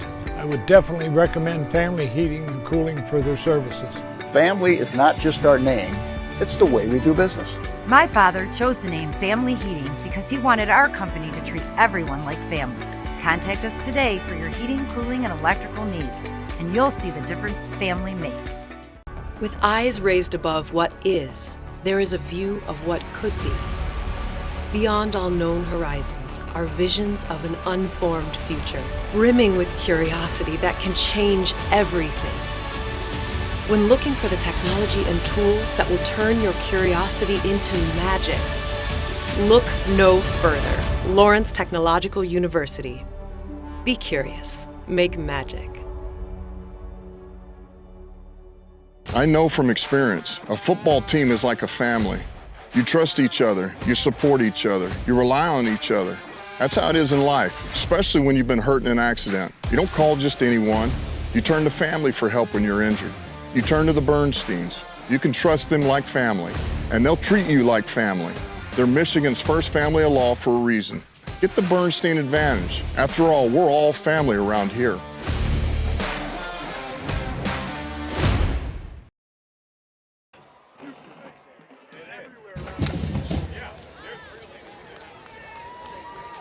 Welcome back here to Howell High School. We are tied at 14 starting the second half. Well, I was able to catch up with Howell head coach, Coach Lewis, before the start of this half, and he's a man of very few words. I'm going to show you exactly what he told me when I asked, what did you talk about in the locker room? Point blank period, he said winning. Safe to say we are in for such a good second half, but I do have to say, Sean, how are you doing up there? He literally got back from Europe like this afternoon, like had 20 minutes to kind of relax before he came here. Sean, how you doing up there? Thank you. You know what? I was going to ask how you're doing. Is the temperature's dipped down a little bit here tonight, so stay warm down there. Totally. It's not that bad. My hands are a little chilly, but I'm telling you guys, the vibes down here, it's hot. It's heating up. I can tell you. It's going to be a good half. I'm doing well. It helps that we had a very exciting half, but to Kara's point, my day started in Lausanne, Switzerland, and then I made it to Amsterdam, and then I landed in Detroit and had about 20 minutes at home in lovely Northville before I made my way to the stadium. So I should be tired, and I'm not. Isn't football magic like that, right? I would say that's the magic of Friday Night Lights. It's like a big, giant Red Bull, right? And you throw in a great game, too. I mean, who's tired watching this game? I mean, this is exactly what you want. How about the stat of the first half? 8 of 9 on third downs for Howell. And this time they're going to kick it deep. This one going to go well into the end zone.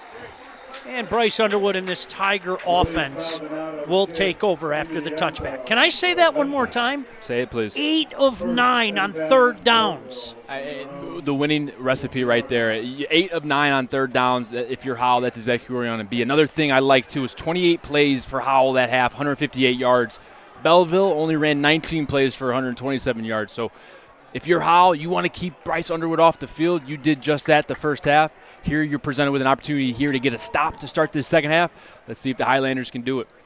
Well, the Tigers have the ball, their first opportunity at a lead here.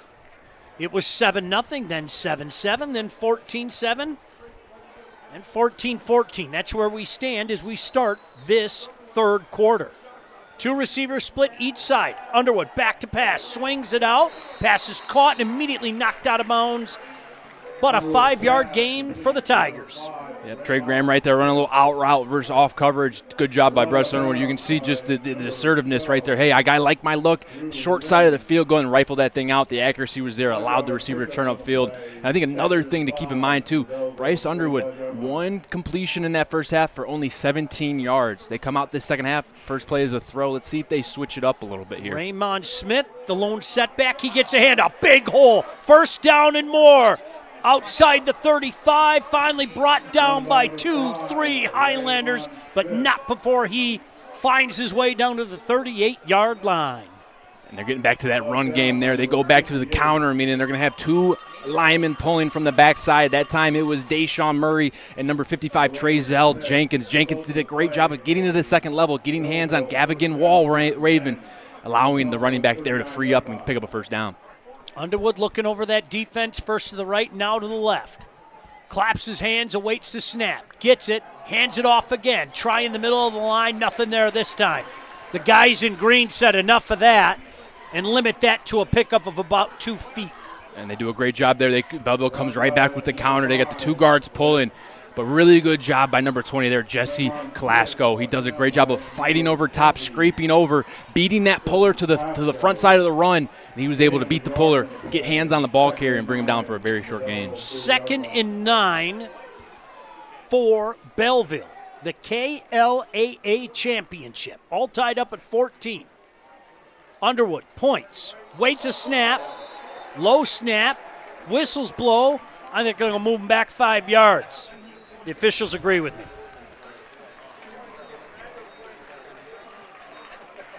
Why don't we throw it down to Kara Lyles very quickly down on the field? Kara. Illegal procedure on Belleville, 5-yard penalty. Air a little bit more in the second half, guys. Certainly a passing situation here. 2nd and 14. 2 receivers split each side. Shotgun formation for Underwood. Keeps it on the ground, though, and a lot of space out past the 40. Boy, I'll tell you what, this kid has been running with a purpose. Raymond Smith out past the 45 up to about the 47 on a 2nd and 14. That's exactly what you want, right? You want to try to get back some of those yards you lost on the penalty. 2nd down gives you the flexibility there to, hey, I can throw it, find a completion I'd like, or I can run it, make this a 3rd down and manageable. They do just that. Raymond Smith with a great run. 3rd and a long 2. To Smith again. He's got the first down, cuts it outside, makes a man miss. Inside the 40, inside the 35, 30, pushed out of bounds at the 25-yard line. Boy, they found a little something with Raymond Smith, the 5'11", 202-pound senior. Yeah, watch here. Raymond Smith's going to press the line of scrimmage, finds his green grass back to the left side of the formation here, and what is he going to do? Just start breaking tackles. And if you're Howell, you got to start tackling, wrapping up, especially the later this game gets, the more these possessions matter. Right now, Belleville's on the move. Going to mark him right down at the 25-yard line. Belleville looking for their first lead of the game. Something to keep in mind, too, is Adrian Walker, number 2 for this Belleville offense, is not on their starting roster, not starting depth chart. He hasn't played in a few weeks. Interesting to see how that affects their passing game as well here moving forward. Underwood in that shotgun formation once again. Smith, the lone setback, starts on the right hip, moves to the left hip. Claps his hands, gets the snap, back to pass, completes it. Minimal gain, pushed out of bounds right about the 20-yard line.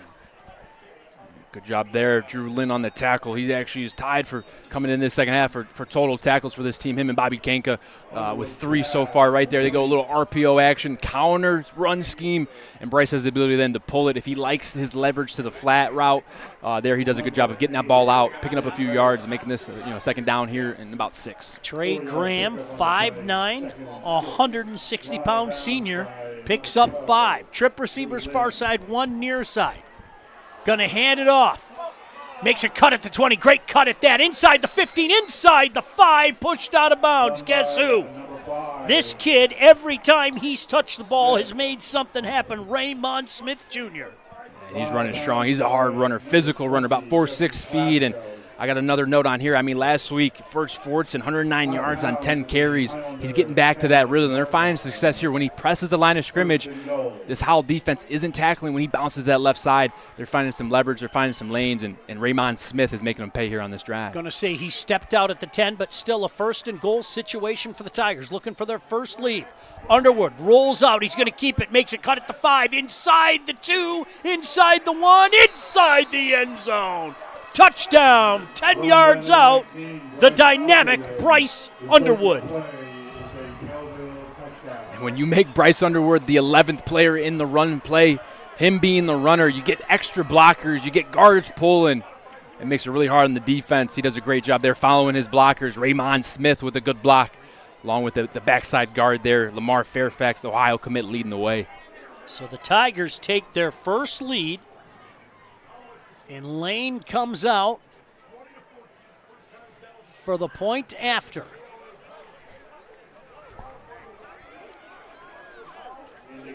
He's kind of lining it up at the 40 and slowly making his way in.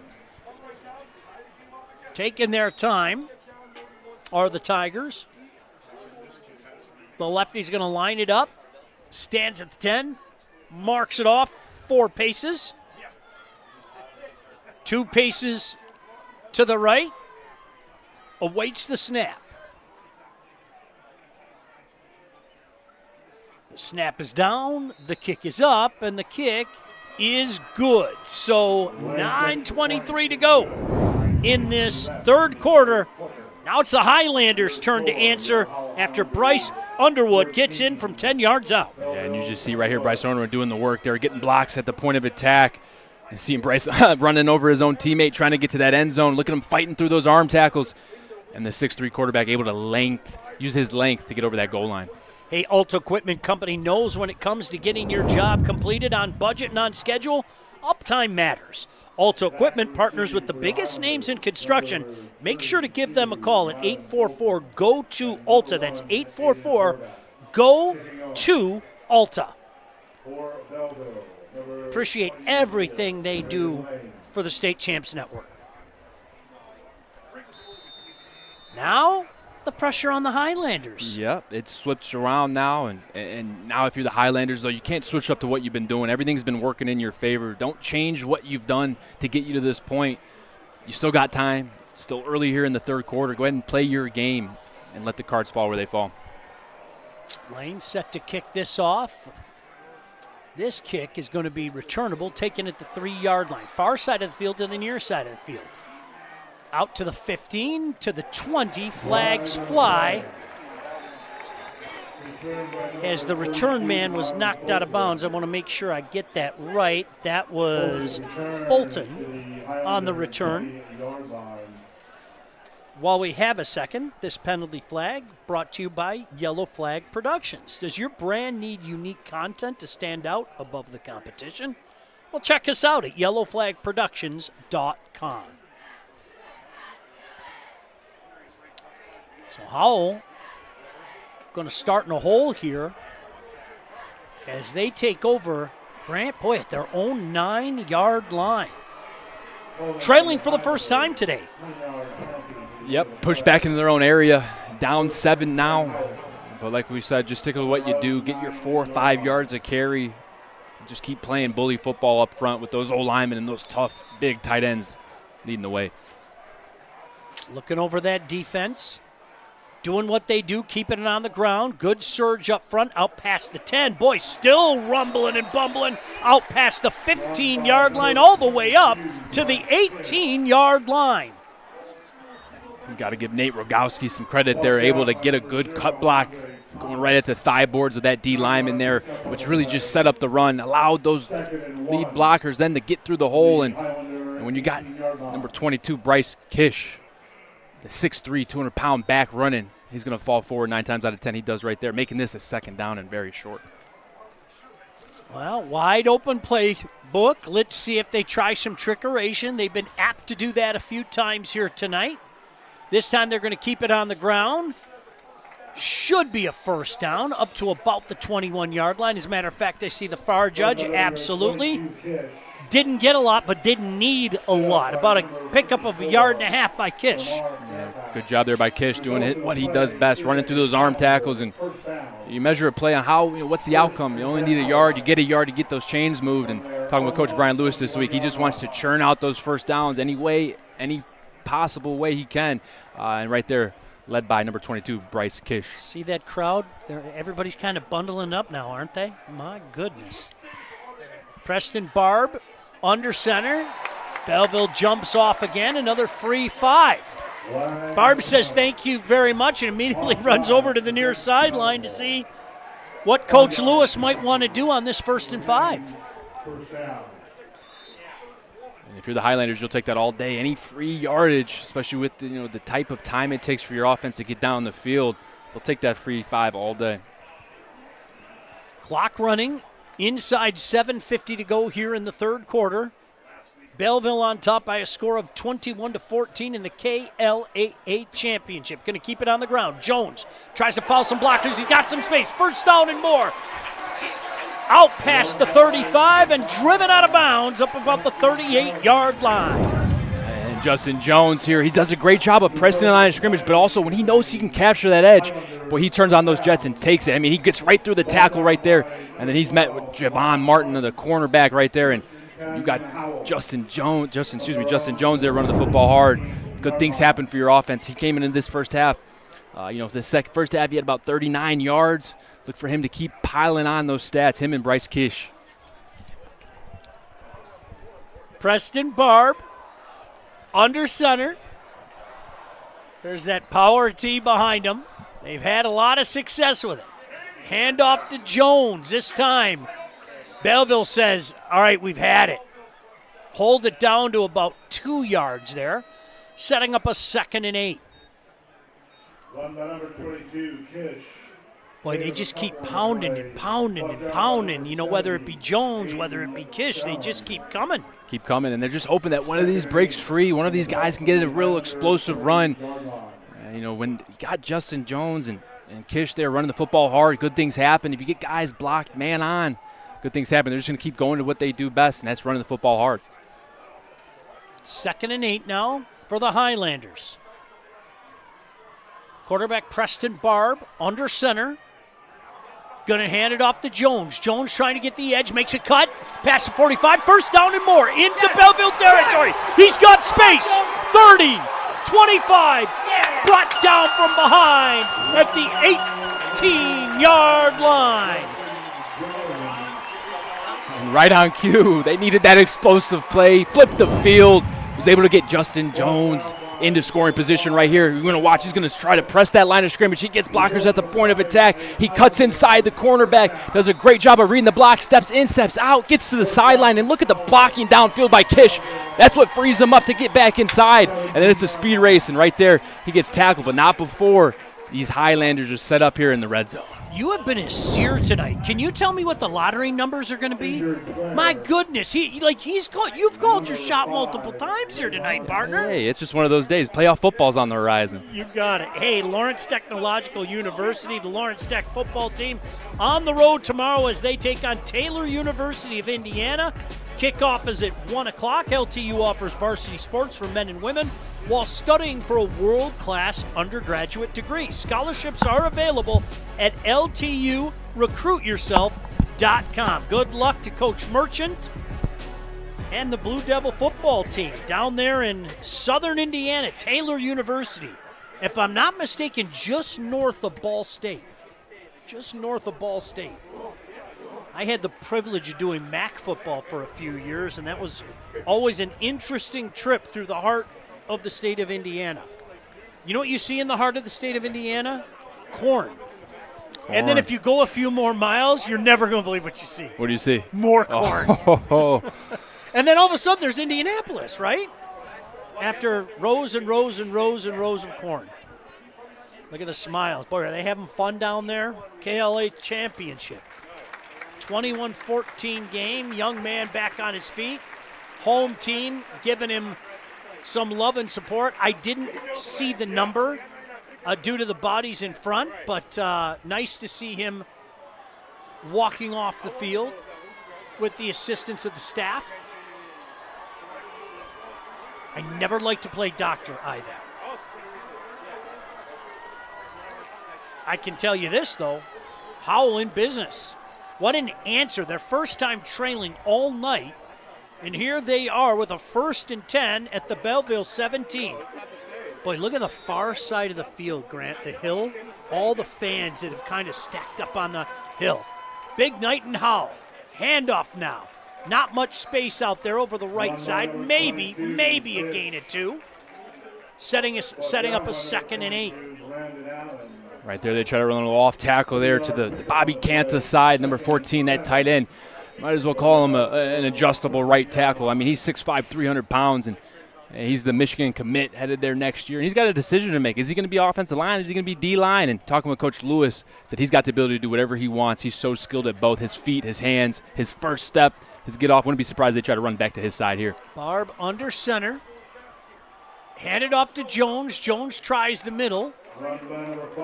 Got up to about the 11-yard line. We'll give him 3 yards, but once again setting up a 3rd and short situation. And as we've talked about all night, they've been near perfect on 3rd downs. They really have, and one of the main keys to stopping this power T is to get penetration right over the center. You want to blow up the center because 9 times out of 10 they're going to be pulling a guard. And if you can disrupt that movement and play in the backfield, you're on good terms. But Belleville hasn't been able to get in that backfield just quite yet. All right, Belleville's going to call a timeout and probably talk about the exact same thing that my broadcast partner Grant Perry was just talking about. Timeout on the field.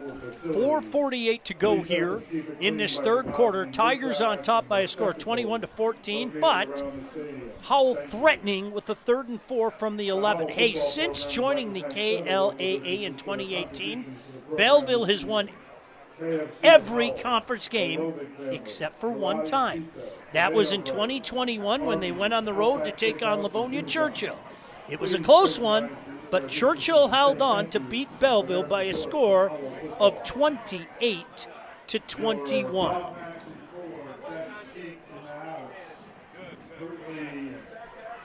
Chargers with a big win that night. Howell looking to make some magic here tonight in front of the home crowd. They trailed 21-14, but set up here with a 3rd and 4 at the Tiger 11-yard line. Barb's going to hand it off to Jones. Very close to the first down, makes a cut, should have enough. Let's see where they mark him. Yes, indeed they are. VAR judge kind of took a little step forward. At first glance, I wasn't sure, Grant, but yet another big 3rd down conversion. A 1st down conversion right there, and boy, did he take a hit. I mean, he paid the price. You get closer to this goal line, these guys are trying to take your head off along with that football, but when you got Justin Jones running that ball, 6'3", 200-pound senior, good things happen. He took a bad hit right there, but hey, held on to the football, got that 1st down. Now they're sitting here with a fresh 4 set of downs. 1st and goal from the 6-yard line. Barb going to hand it off. Kish hitting the backfield, and he's going to be dragged for a loss back at the 11-yard line. There's the penetration you talked about, Grant. Yeah, really good job there, and that's one of the first times we've seen Belleville be able to play in that backfield. And this comes off the edge. This is number 7, Marquise Peoples. He does a great job. You got to set that edge when you're at that corner position in this defense, and boy, does he set that edge. He gets around the block, grabs onto those legs, and when you're 6'3", and that is Kish, does a great job of holding on to those legs, allowing those teammates to come in. That's what we said. We got to play in the backfield, especially when you got this team that runs the power T. play in the backfield, you'll find good things. They're going to give him progress to the 9, as it is a loss of 3, setting up a 2nd and goal from the 9-yard line. Handoff inside the 5, down to the 2. Boy, how about that answer from Kish? Dragged for a loss the last time, and he said that's not happening 2 plays in a row. Nope, and he just follows the left guard there that pulled along with those 2 backs and falling forward, 6'3", that frame. Good job of getting through the line of scrimmage, good ball protection. And you see number 14 here lined up on that left side at the tight end, Bobby Kanka. Wouldn't be surprised they go left. Another 3rd down, handoff to Jones, touchdown from Jones. A flag flies late after the score. I think regardless of the extracurricular, the touchdown's going to count. It might be one of those after the play penalties. But what an answer by the Highlanders. Man, you talk about the pressure being put on the Highlanders. The Highlanders marched down the field with ease, make it look like it was nobody's business. I mean, they just got right down there. Justin Jones and Kish doing the work. Great job there by that O-line, led by Mason Schumacher on the edge, Tanner Bydell, and, of course, Bobby Kanta there at the left tight end position leading the way. Now let's see what this call is here. Going to have a conversation now with Coach Norman. By the way, that pullover from Coach Norman, that's one of the best pullovers you'll see at any level. When he was talking to Kara, I was like, I need one of those pullovers. After the play, so they're not going to do it here, but we'll see what happens here. Is it going to be on the kickoff? That's the big question. All right, so this is just going to be your ordinary. Don't want to say ordinary because these extra points are huge right now. Luis Maldonado Vasquez. Snap down, kick up, and the kick is good. So with 2:59 to go, we're all tied up at 21 apiece, Grand Prairie. Yes, we are, and the pressure's back over on that side for Belleville. Can they answer? Can they find a way to get back down the field? And here we'll see this touchdown run. Looks like there we got, here we go, inside run here. You're going to see Justin Jones here getting this football, led by, look at the push up front. Good push, block down, and good ball security, and he's not stopping those legs until he crosses that goal line. And you can see Howell playing with commitment, pride, and excellence right now.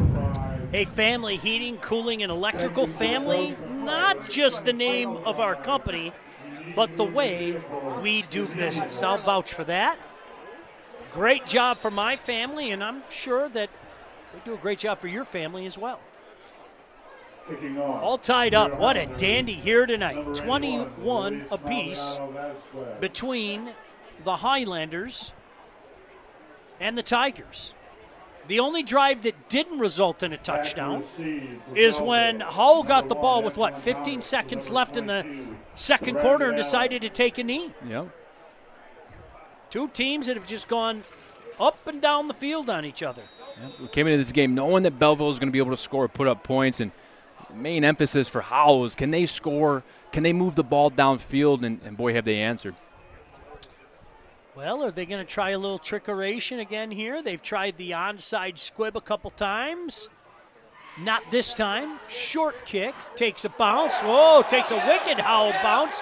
Forced back at the 18-yard line. Back out past the 25, tackled from behind at about the 26-yard line. Boy, great special team work there by Jesse Classo. And you can see right there, number 20, that's Klasko. He's got the helmet. Look at his helmet. He doesn't have any yellow paint on it. We asked Coach, well, what's going on? Those are battle scars. He's proud of that. And he was, hey, we'll get him a new helmet. He said, nope. And that's the thing about football. When you get those marks, you get those skid marks on your head, that's what you want. Those are battle wounds, battle scars, and you wear those with pride. A good tackle there by Klasko. Trip receivers near side. Underwood in the shotgun, single back on his left hip with a receiver far side as well. 2:52 to go here, third quarter, all tied up at 21 apiece. Underwood looking over that defense on this 1st and 10. Going to hand it off. Little space out past the 30. Breaks a tackle. A first down and more up to about the 40-yard line. Good hard run that time by Dathan Bryson. And Belleville's doing a good job of spreading out the box, making these Howell defenders have to cover in space. Not sure if it's going to be RPO, quick screen out to these receivers, or if it's just going to be what they've been doing, handoff inside. You got 5-on-5 for blocking. And it's hard when you get these athletes for Belleville in space, boy, they can make you miss. And right now they're doing a great job of finding numbers in the run game with these spread out formations. Tiger cheerleaders doing their best to not only stay warm, but fire up the visitors here.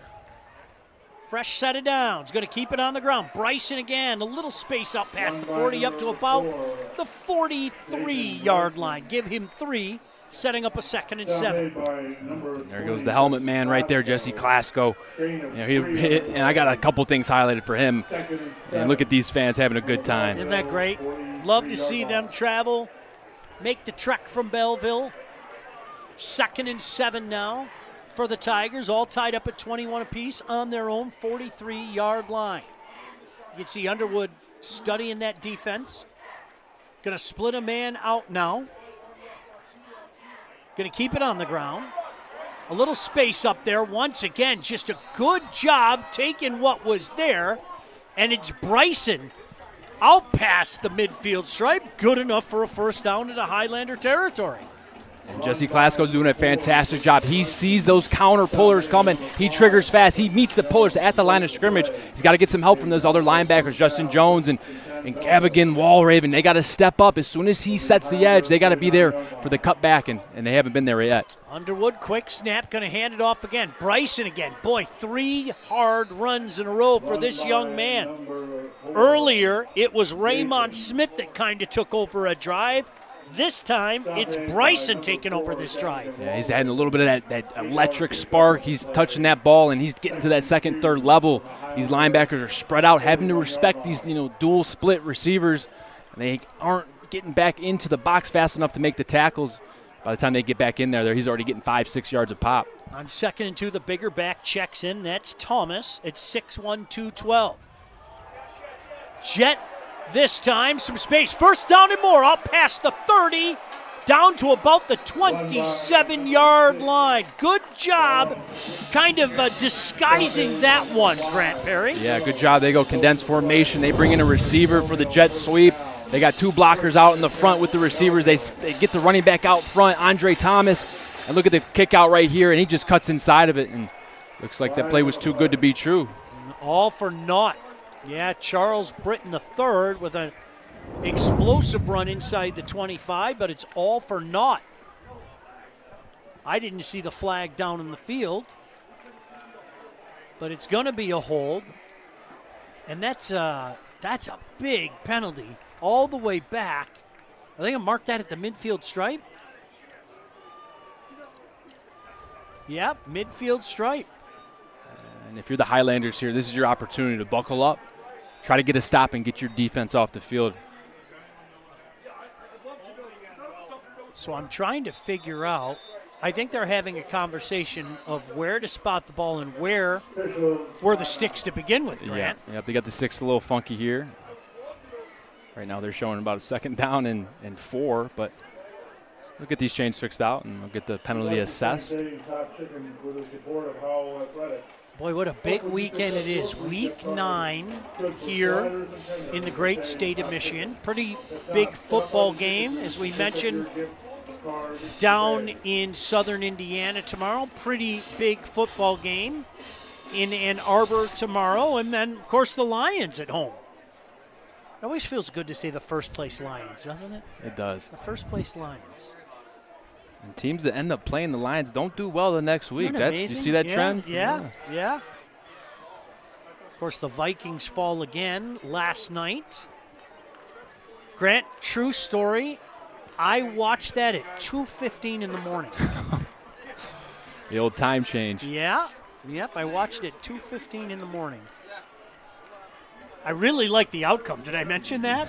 Nice to see the Vikings fall a game behind the Lions. Of course, the Lions with the tiebreaker after the win in Minnesota last Sunday. Still having a conversation down there. We think this is going to be 2nd and 11. Think being the key and operative word. Still having a conversation down there. Grant, any idea? I'm lost right now. I thought the line of gain was at the 41. Yeah.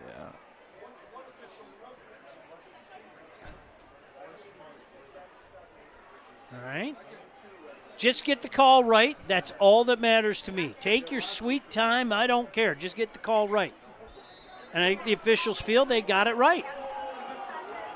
All right. 1st and 11. Or it should be 2nd and 11. My apologies. 2nd and 11 for the Tigers. All tied up, 21 apiece. Underwood batted down. A big paw up front that time. I think, Grant, that was Jackson Paul. You're spot on. Jackson Paul gets his hands up right there, sees the counter away, doesn't dive in because he sees Bryce Underwood take the ball out of the mesh, does a great job getting that 6'3", 240-pound frame in the air, bats that thing down, and they're sitting here with a great situation here at 2nd and 11. 2nd and 11 now. Gonna hand it off, and that is gonna be a loss. Grabbing that ankle and holding on for dear life until reserves could come. And who else? Jesse Glasgow. Good job, number 20, shooting the gap, and he's been flying around. He's been playing these counters great, playing these powers great. He sees that outside zone handoff, and he triggers. And you can see why he's got those marks on his helmet. Boy, does he fly around fast. Anybody's game, 4th quarter, coming up next year on the State Champs Network and Local 4+. It's missing a piece. Is that missing a piece? Is someone eating that spectrum? You can make me another pizza? I always have places.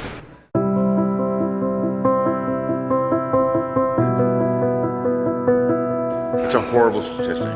Troubling. Should be 0.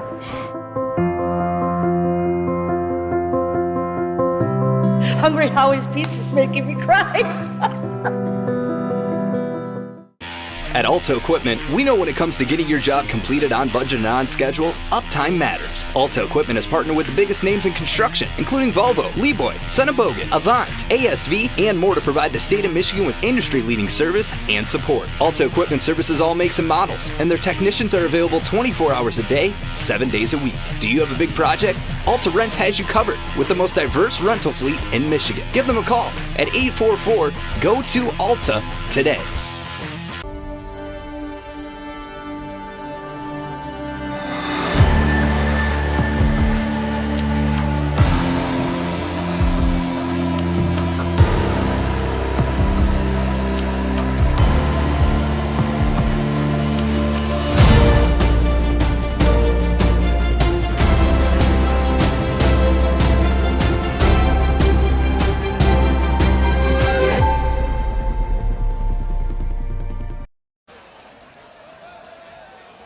Welcome back here to Howell High School. We are tied at 21 as we begin the 4th quarter. Well, it's no secret that Bryce Underwood is an incredible football talent, but with talking with head coach Norman earlier this year, he said, honestly, Bryce is a good teammate. He went on to tell us a story last year before the semifinal game. Last play of practice, he threw an absolute bomb up to Adrian Walker. He caught the ball in the touchdown, but ended up landing on his ankle a little funny. But Bryce was the first person making sure he was okay. Coach told us he was laying on the ground with him, making sure that he was getting up. That's just the kind of kid that Bryce is, guys.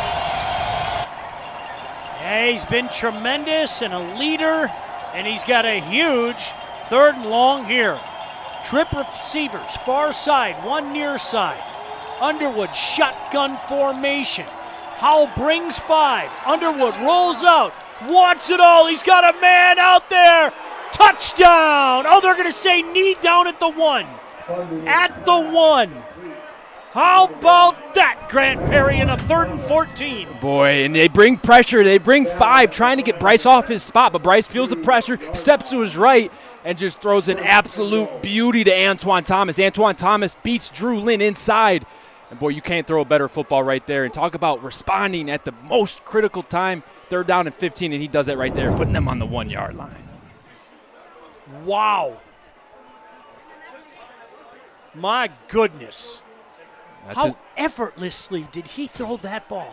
Just flicked it. Thing ended right in the perfect location. That's the first throw we really seen go 20-plus yards, and it was a beautiful throw. Let's see if he calls his own number here. 1st and goal. Underwood hands it off into the end zone. Run by number 8, Touchdown. No, they're going to say he was short. My apologies. Boy, didn't it look like he was in? It was Let's close. see. Let's take Jackson a look at the Paul replay. here off the right edge. Watch Jackson Paul, 13. Defensive end, wins inside, sees the run. A little bit of a cutback there, but Jackson Paul cuts the gap off. And that's close. I mean, you got to have a camera down the line to see that one. I'll always defer to the officials. How's that? Going to keep it on the ground. That time into the end zone and a touchdown. Run by number 8, Andre Thomas Jr., the senior running back, 6'1", 212-pounder. And the Tigers on top again. Now, conversation here, are they going for 2? It looks like they are. Lane came trotting on the field. Braden Lane, the kicker, and then he came trotting right off. What a decision this is to go for 2, huh? Yeah, if they get it, puts a little bit more pressure on this Howell team, and they got to start figuring out what they're going to do if they do score. Underwood in the shotgun. 2 receivers split far side, 1 near side. Player on each hip. Underwood gonna hand it off inside. 2-pointers good. The gutsy call pays off.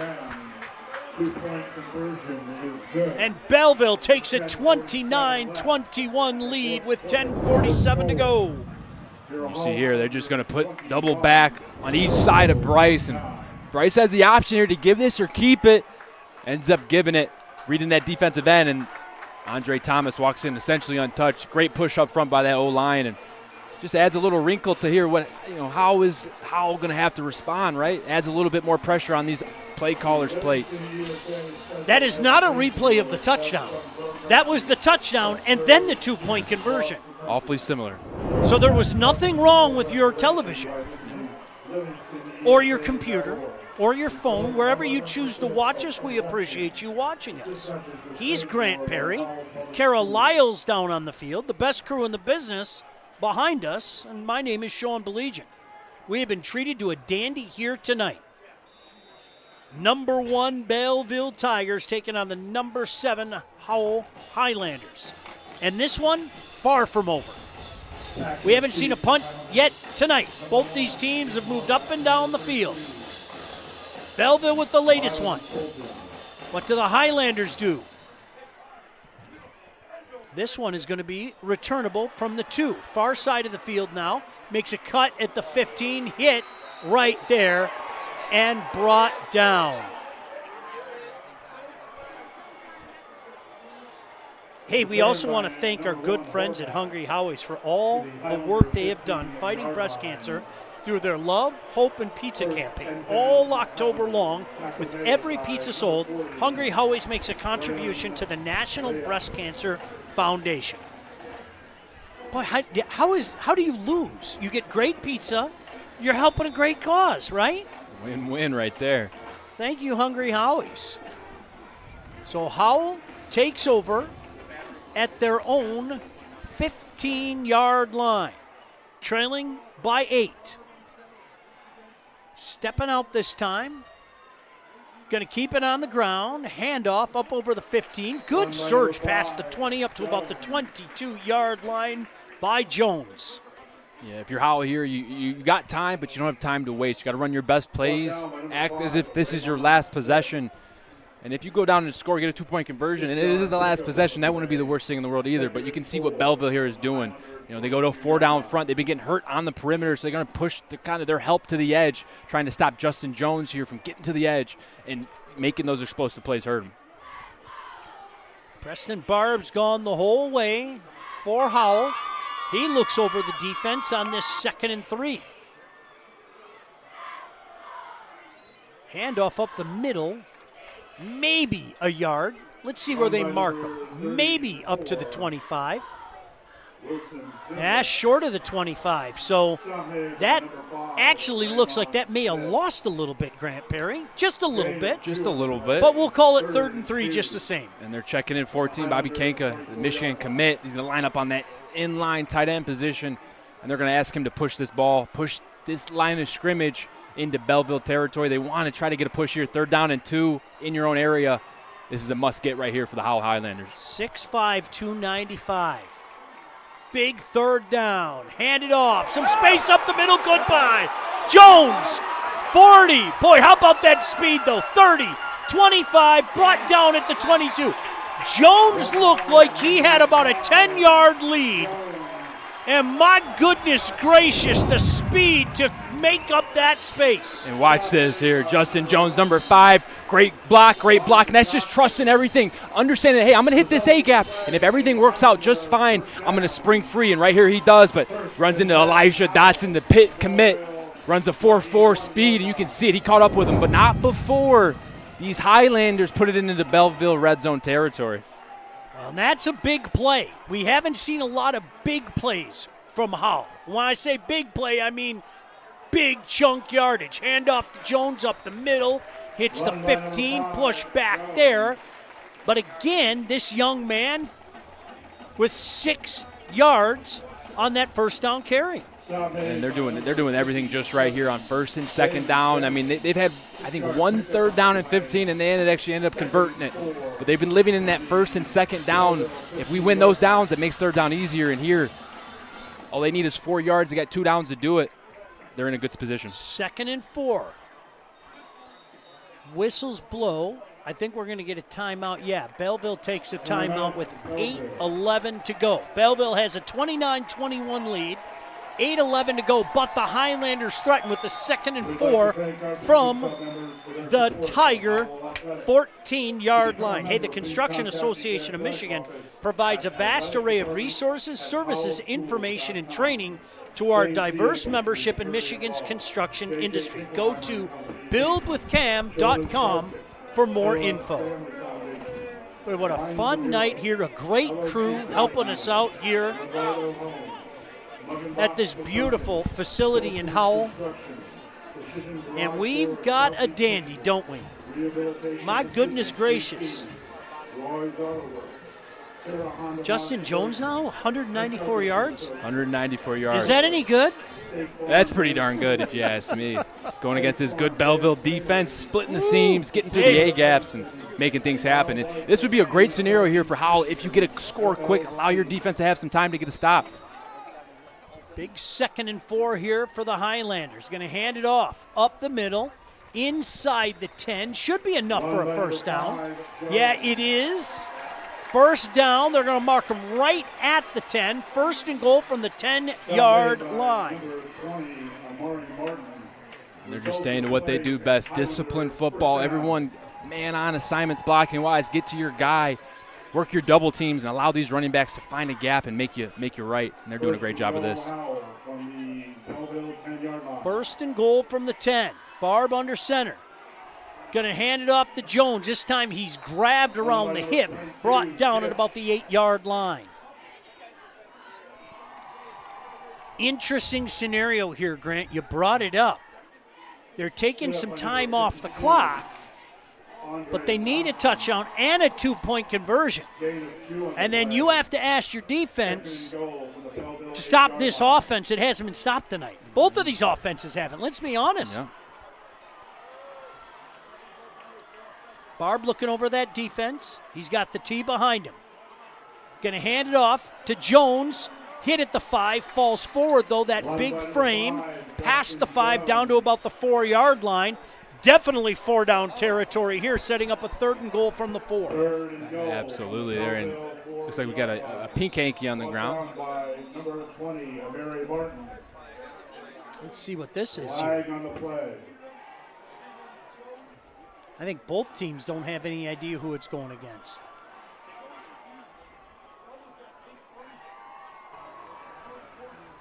Still having a conversation down there. Officials huddling up. At this critical juncture of the game, want to make sure you get it just right.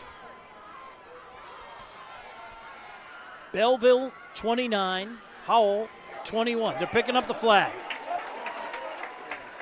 Again, I have no problem with that. Consult, make sure you get the call right, and that's what officials do all over the MHSAA. Grant? Yes, sir. And you're sitting right here. You got 4 yards to go to cross that goal line. You got 2 downs to do it. Best believe this is 4-down territory. You got to expect here Kish or obviously Justin Jones here. 3rd and goal from the 4-yard line. Going to hand it off to Jones over the right side. He's close, but he's going to be short. 4th and goal from the 1-yard line. Was that Kish on the carry? Thank you. Kish on the carry. But, hey, you got it to where you want to be. This is goal line football. This is that Oklahoma drill in the hot weather when you don't want to do it. This is playoff football boiled down to one snap right here. Ball on the 1, 4th down and goal. You're down 8 points. Who wants it more?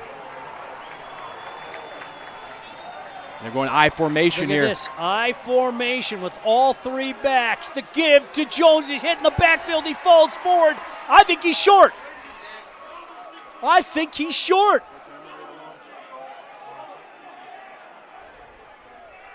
Still having a conversation. He's short.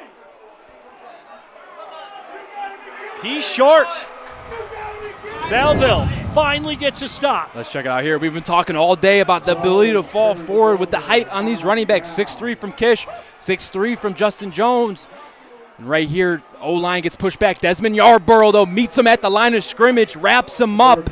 And then the D lineman is able to assist. Boy, tough. he sure looks in that mass of humanity. I can't tell for sure, but unless his body bent in a way that bodies shouldn't bend, it sure looked like he was into me. Check it out here again. Kish in motion. Left guard, center get blown back. Doesn't allow a lot of space.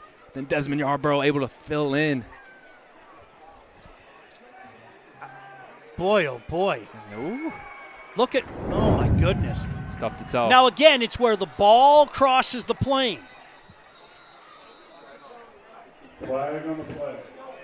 Are they going to call delay a game there? Boy, how can you move the ball any closer to the goal line? Huh? Ay. From the inch to, I don't know, half an inch? Boy, was that close. That was close. Ooh. That was close. And to think that if this game comes down to that 1 yard, man, woo, that's tough. Howell is an expert in getting those 1 yards. You think that they'd fall in right there, but just couldn't get the push they wanted. Still haven't seen a punt all game. How about that? Underwood with a handoff, and I don't think he got out of the end zone. He did not. There's the call. How about that? I mean, 5 minutes and 30 seconds left. You just got denied a touchdown. You're down 8 points. Belleville's in the gun. They don't go under center hardly ever.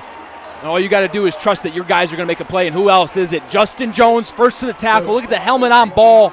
Backside, collecting the ball. Really good job there by Howell. That's how you respond to being denied on offense. You let your defense pick you up.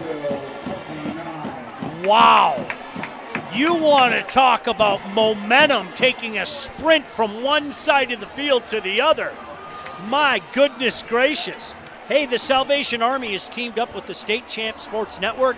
Help support the Salvation Army by volunteering for the annual Red Kettle campaign. Go to registertoring.com to sign up as an individual or a group. No. And of course, with the safety, guess who's getting the ball back? And you couldn't have drawn up a better type of situation for Howell here. I mean, you get denied, right? You're down 8, 5 minutes left. It's starting to look bleak. You don't give up, but you get that safety, which gives you 2 points. Now you're down 6. And you know what Howell does? They take their time. They make their drives methodical. They get an opportunity here to hit a walk-off.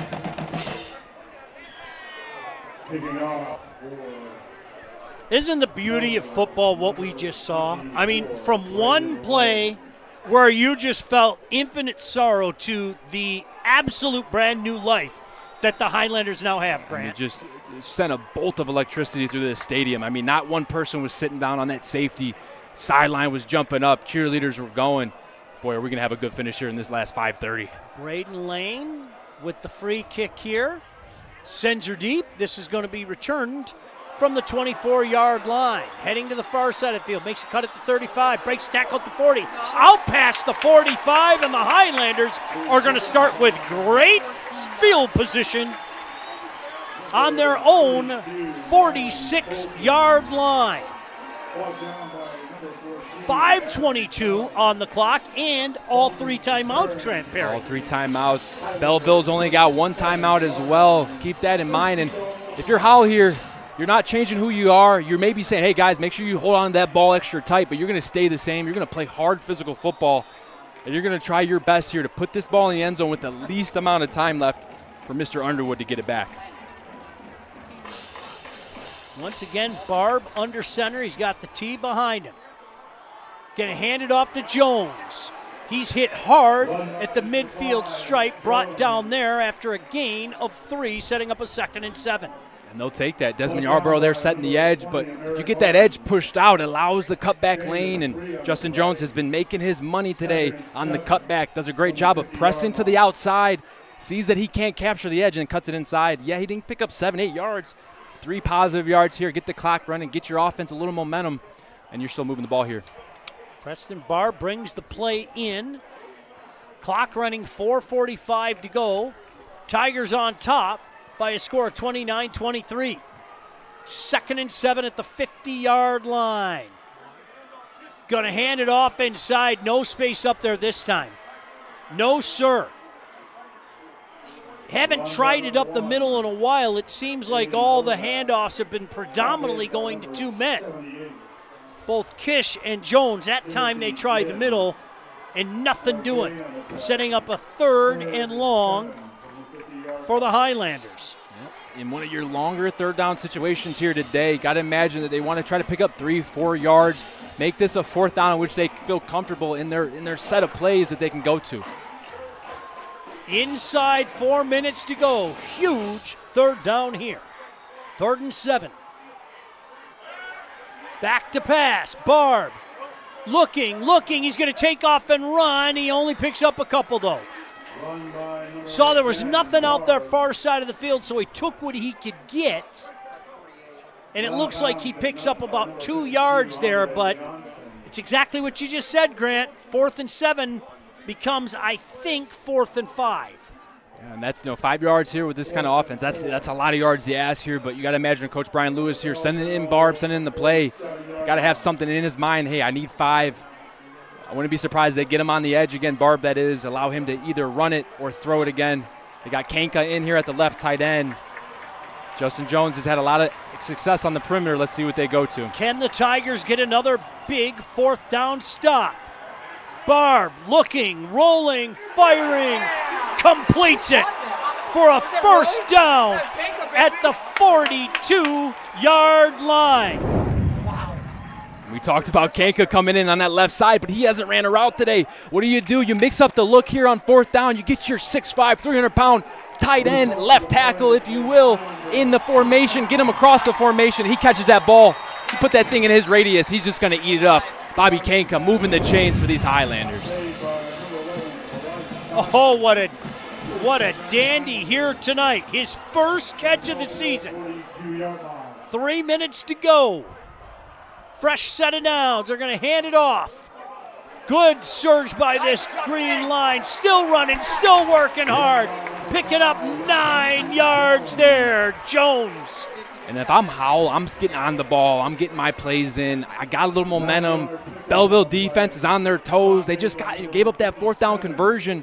I'm going to roll with that momentum. I'm going to try to put Belleville on their back. I'm going to keep that tempo up, especially on that 2nd down and 2 here. You give Belleville a chance to sub. Put your guys a break here, but Howell right where they want to be. Jones over 200 yards now, if I'm not mistaken, correct? Appreciate the great Howell staff for keeping us apprised of some of that stuff. Kish with the handoff, 1st down and more inside the 30, down to about the 27-yard line.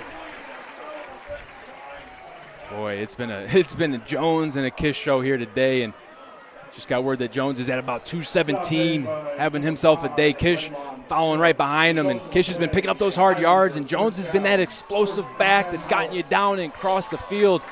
Let's see who gets the carry here on this one. No panic in this Highlander team at all with 2 minutes to go.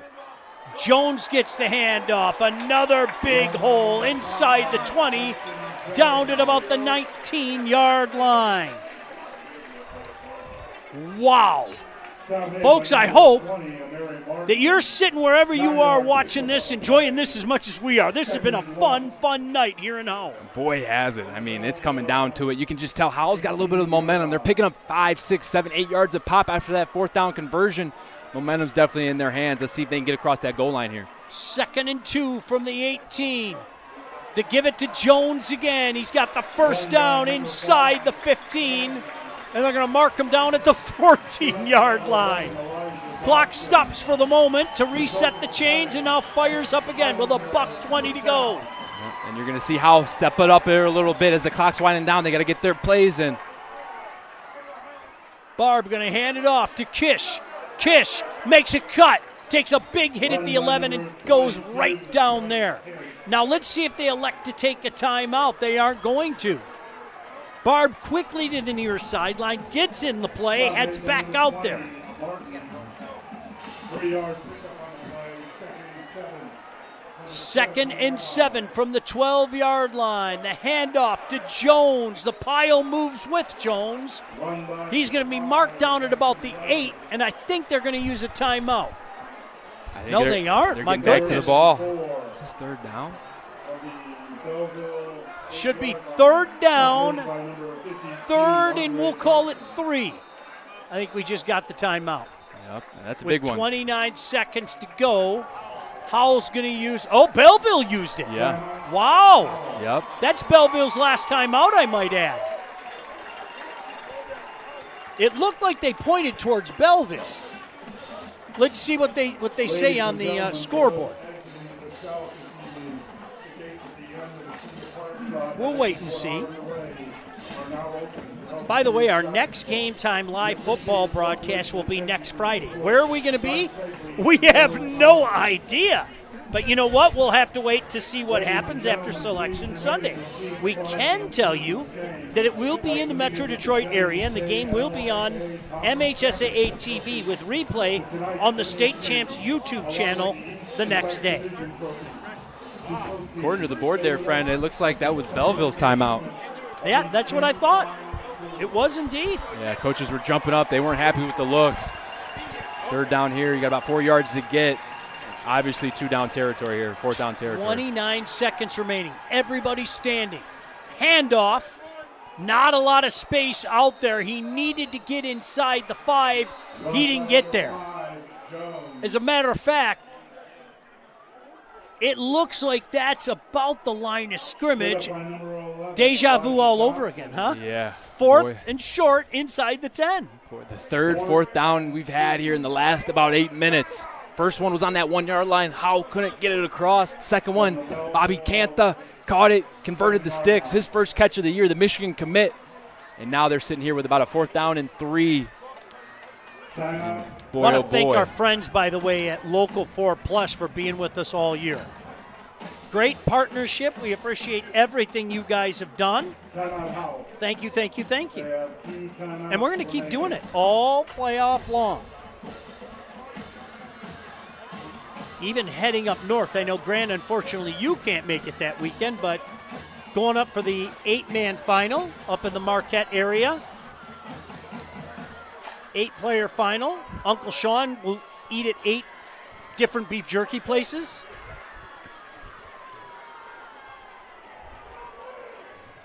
Well, that's one of the beautiful things about driving up north. My goodness. All the beef jerky spots, man. God bless the memory of Captain Ron as well. 4th and 3. Lining up 2 outside. Man in motion. The pitch. Jones makes a dive from the 6. Inside the 5, and that should be a first down. Absolutely, that is a first down. Clock stops for a moment, and I think Howell's going to call a timeout. Boy, oh boy, Take a look at this. The way he dove, I was worried. Did his knee touch? Let's take a look. Loses his footing a little bit. Doesn't have the ability to kind of press and get forward, but does fall forward. That's athleticism, baby. Falls forward off that inside foot. And that frame, it's coming back to that 6'3" frame, and boy, does he get it just enough right there. 14 seconds remaining. Belleville, 29. Howell, 23. 1st and goal from the Tiger 3. Now, Grant, we've been talking about it all night. The all-important extra point, which you can never call it a given at this level. Let's be honest. Yep. You're looking at 14 seconds. You got a timeout left. Got to imagine that's 2 plays. 3 if you're lucky and get on the ball here, but you got to imagine Howell wants to put this thing in here right now. Under center, there's your hand up to Jones. He dives towards the end zone. He didn't get there. They're going to have to call a timeout. They're at the 1-yard line. Oh, my goodness. Are you kidding me? The drama in this game. Oh, this is an instant classic, folks. Down to the 1-yard line. You cannot make this up. Are you kidding me? Wow. Most teams, when they get rejected at the 1, they think about it all season, all off season. Howell has the opportunity to right their wrongs right here. If they missed that first 4th down and 1 on the goal line, Bobby Canta got him back in it after that safety on that 4th down conversion, and now they have the opportunity here to get it across that goal line. 1 yard, 8 seconds, no timeouts. Seems like if they don't get it in here, this is the game. I always like to ask you and use the term Coach Perry. 8 seconds left. You have no timeouts. Do you throw the ball 2-3 times to give yourself a chance, or do you do what you do? That's a good question. That's a good question. Because if you get stopped, the game's over. Yep. I mean, you got Bobby Canta coming in on the left side. You got Jackson Paul on the right. I think you do what you do. I think you run this football. Here we go. Rolling out. Touchdown. Jones from 1 yard out.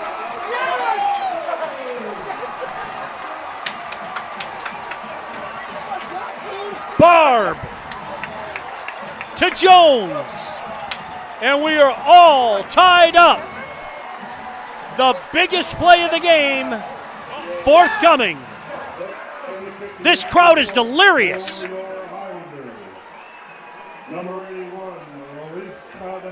Here it comes. Luis Maldonado. Vasquez. Snap down, kick up. The kick is, where's the signal? They don't have any timeout. Let's call a timeout. I think it's going to be an encroachment. I think it's on the D. I think this decline here. Let's see, are they having a conversation? It was encroachment, indeed. Against Anvil.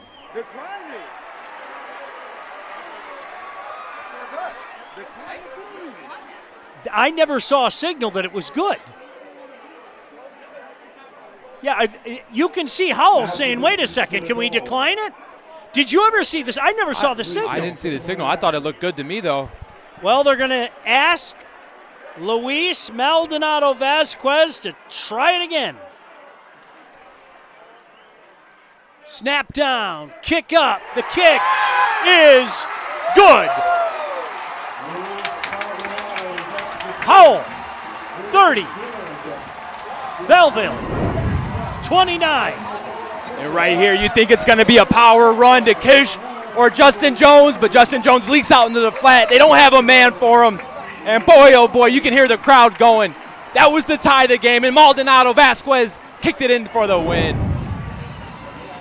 Woo! One last chance for the Belleville Tigers.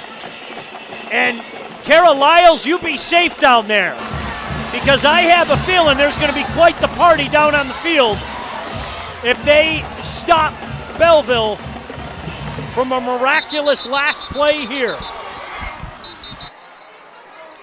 There's the kid cam right in your front room, watching the Howell huddle.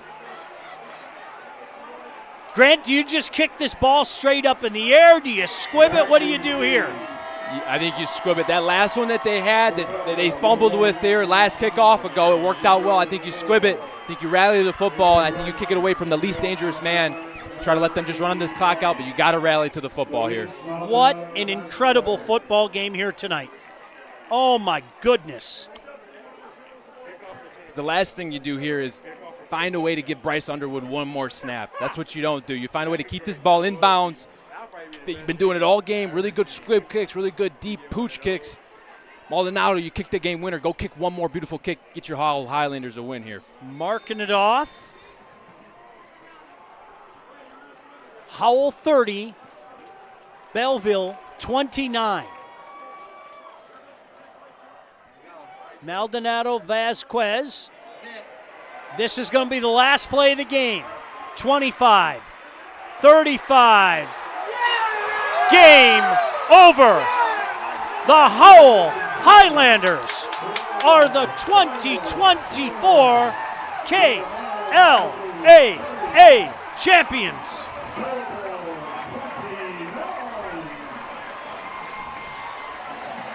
Grant, we were treated to a classic here tonight. Oh, what a pleasure. I mean, oh my goodness. It came down to the last play, and boy, was it a good one. What a finish. What a game. We haven't heard the last of the Belleville Tigers. I can guarantee you that.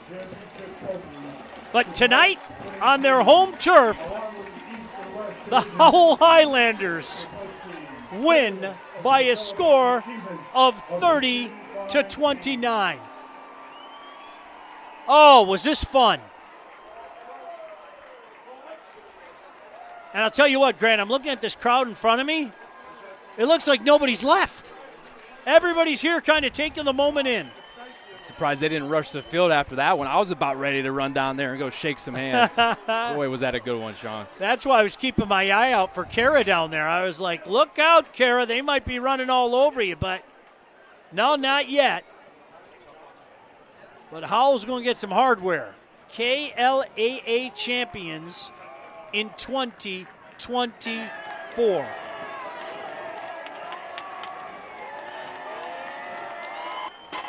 What a game. In the waning seconds of this game, it was a 1-yard touchdown pass from Preston Barb to Justin Jones. And Howell comes away with a 30-29 victory. Let's throw it down to Kara Lyles. Kara? Justin, your KLAA champions in front of your home crowd. How proud are you feeling right now? I mean, I'm at a loss of words, man. This team's amazing. We fought through everything, all the adversity. You know, we gave up huge plays at the end of the year, at the end of the game, and we battled through it. That's the biggest part. This team has so much heart, and that's why we're so good, is because we face adversity and we face it well. 4-quarter game. Best season in the last 60 years for your guys' program. Just how do you keep this momentum going moving forward? We got to go a week at a time. You know, we have a deep vision. We got battleship through the waves. We're not going to get bumped off course. If we do, we're going to stay right on it. So as long as we stay there, we're going to be successful. Justin, I got to ask, what was going through your mind on that last play? I was like, don't drop the ball.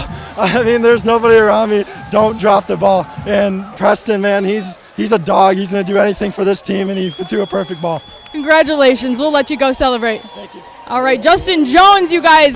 Howell, the new KLAA champions.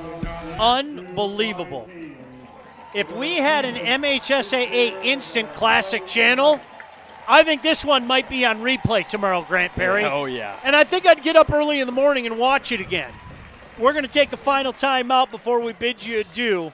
But your final score here tonight, the Howell Highlanders knock off the Belleville Tigers by a score of 30-29 to become the 2024 KLAA champions on the State Champs Network and Local 4+.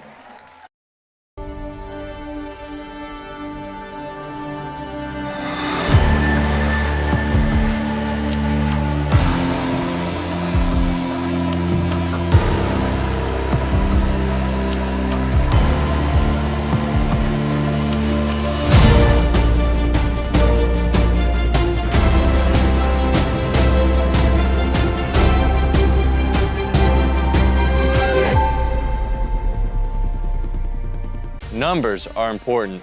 Billions recovered for clients. 3 generations of lawyers. 50 years of fighting and winning. And now for the most important number of them all, 1-800-CALL-SAM. It's the number you call after an accident. It's the number you call to get the Bernstein Advantage. It's the best call you'll ever make. And it's the only number you need to know. If you've been injured, call Sam Bernstein Law. Everyone knows our number. 1-800-CALL-SAM. Quite the scene down here on the field as the Howell Highlanders celebrate their KLAA Championship from 2024 with an unforgettable, it really was, folks, unforgettable 30-29 victory over the Belleville Tigers. In just a moment, we'll throw it down to Kara Lyles with a very special and very happy, I might add, coach down on the field. I'll wait for the high sign from Kara. As a matter of fact, why don't we throw it down to Kara right now? Ready? Kara? Coach Lewis, you can take a deep breath. You did it. Just how did you guys do it? I mean, deep belief, deep vision, guys believing in it, guys buying into each other. I mean, what a team, huh? I mean, that's a true definition of a team. All 3 phases, man, we just battle, we just keep going. There's no panic. I've been saying that forever. Guys are coming off and we're dialed, we're locked, we're ready to go. We just believe in ourselves, we believe in who we are. We're authentic, we're real. There's no phonies here, it's all real people. Coach, congratulations. We're so happy for you. Go celebrate. Thanks, appreciate it. Kara, that was awesome to realize that Coach wants to get in there and take the most important picture you can up to this point. The picture with that team is they are the 2024 KLAA champions. What a night out here in Howell. Little did we know, Grant, when we taped our open talking about the beautiful night and Friday night lights, this would be one to remember. Yes, it would, and boy, did it turn out to be one of those games. We thought, if Howell could control the ball, to keep Bryce off the field, they'd have a chance. And boy, they did that to a T. Congrats to Howell. You got to believe this is going to add some fuel here to Belleville going forward in these playoffs. We're not done yet, folks. Although we bid you adieu here tonight from Howell and the regular season, we'll be back in the playoffs. We don't know where yet. We'll find out on Sunday, and when we find out, we'll let you know as well. But in the meantime, there's the enduring image. Howell, 30, Belleville, 29, and the Highlanders are the 2024 KLAA champions. Celebrate, boys. You deserve it. For my partner, Grant Perry, for Kara Lyles, for the best crew in the league, the State Champs crew, I'm Sean Belegian saying good night from Howell. State Champs Sports Network is presented by Lawrence Technological University. Be curious, make magic. Visit ltu.edu today. State Champs Game Time Live is delivered by Hungry Howie's Pizza, home of the original flavored crust pizza. State Champs Game Time Live is also brought to you by Reaction Technologies. Up your game. Go to reactiontechnologies.com for more information. The Construction Association of Michigan, the voice of the construction industry in Michigan. Alta Equipment, Michigan's #1 construction equipment provider. proudly representing the industry's top brands. Get the right equipment for your project every time with Alto Equipment. The Salvation Army Registered to Ring campaign. Support the annual Red Cattle campaign. Go to registertoring.com today. And the Michigan High School Athletic Association, promoting the value and values of educational athletics.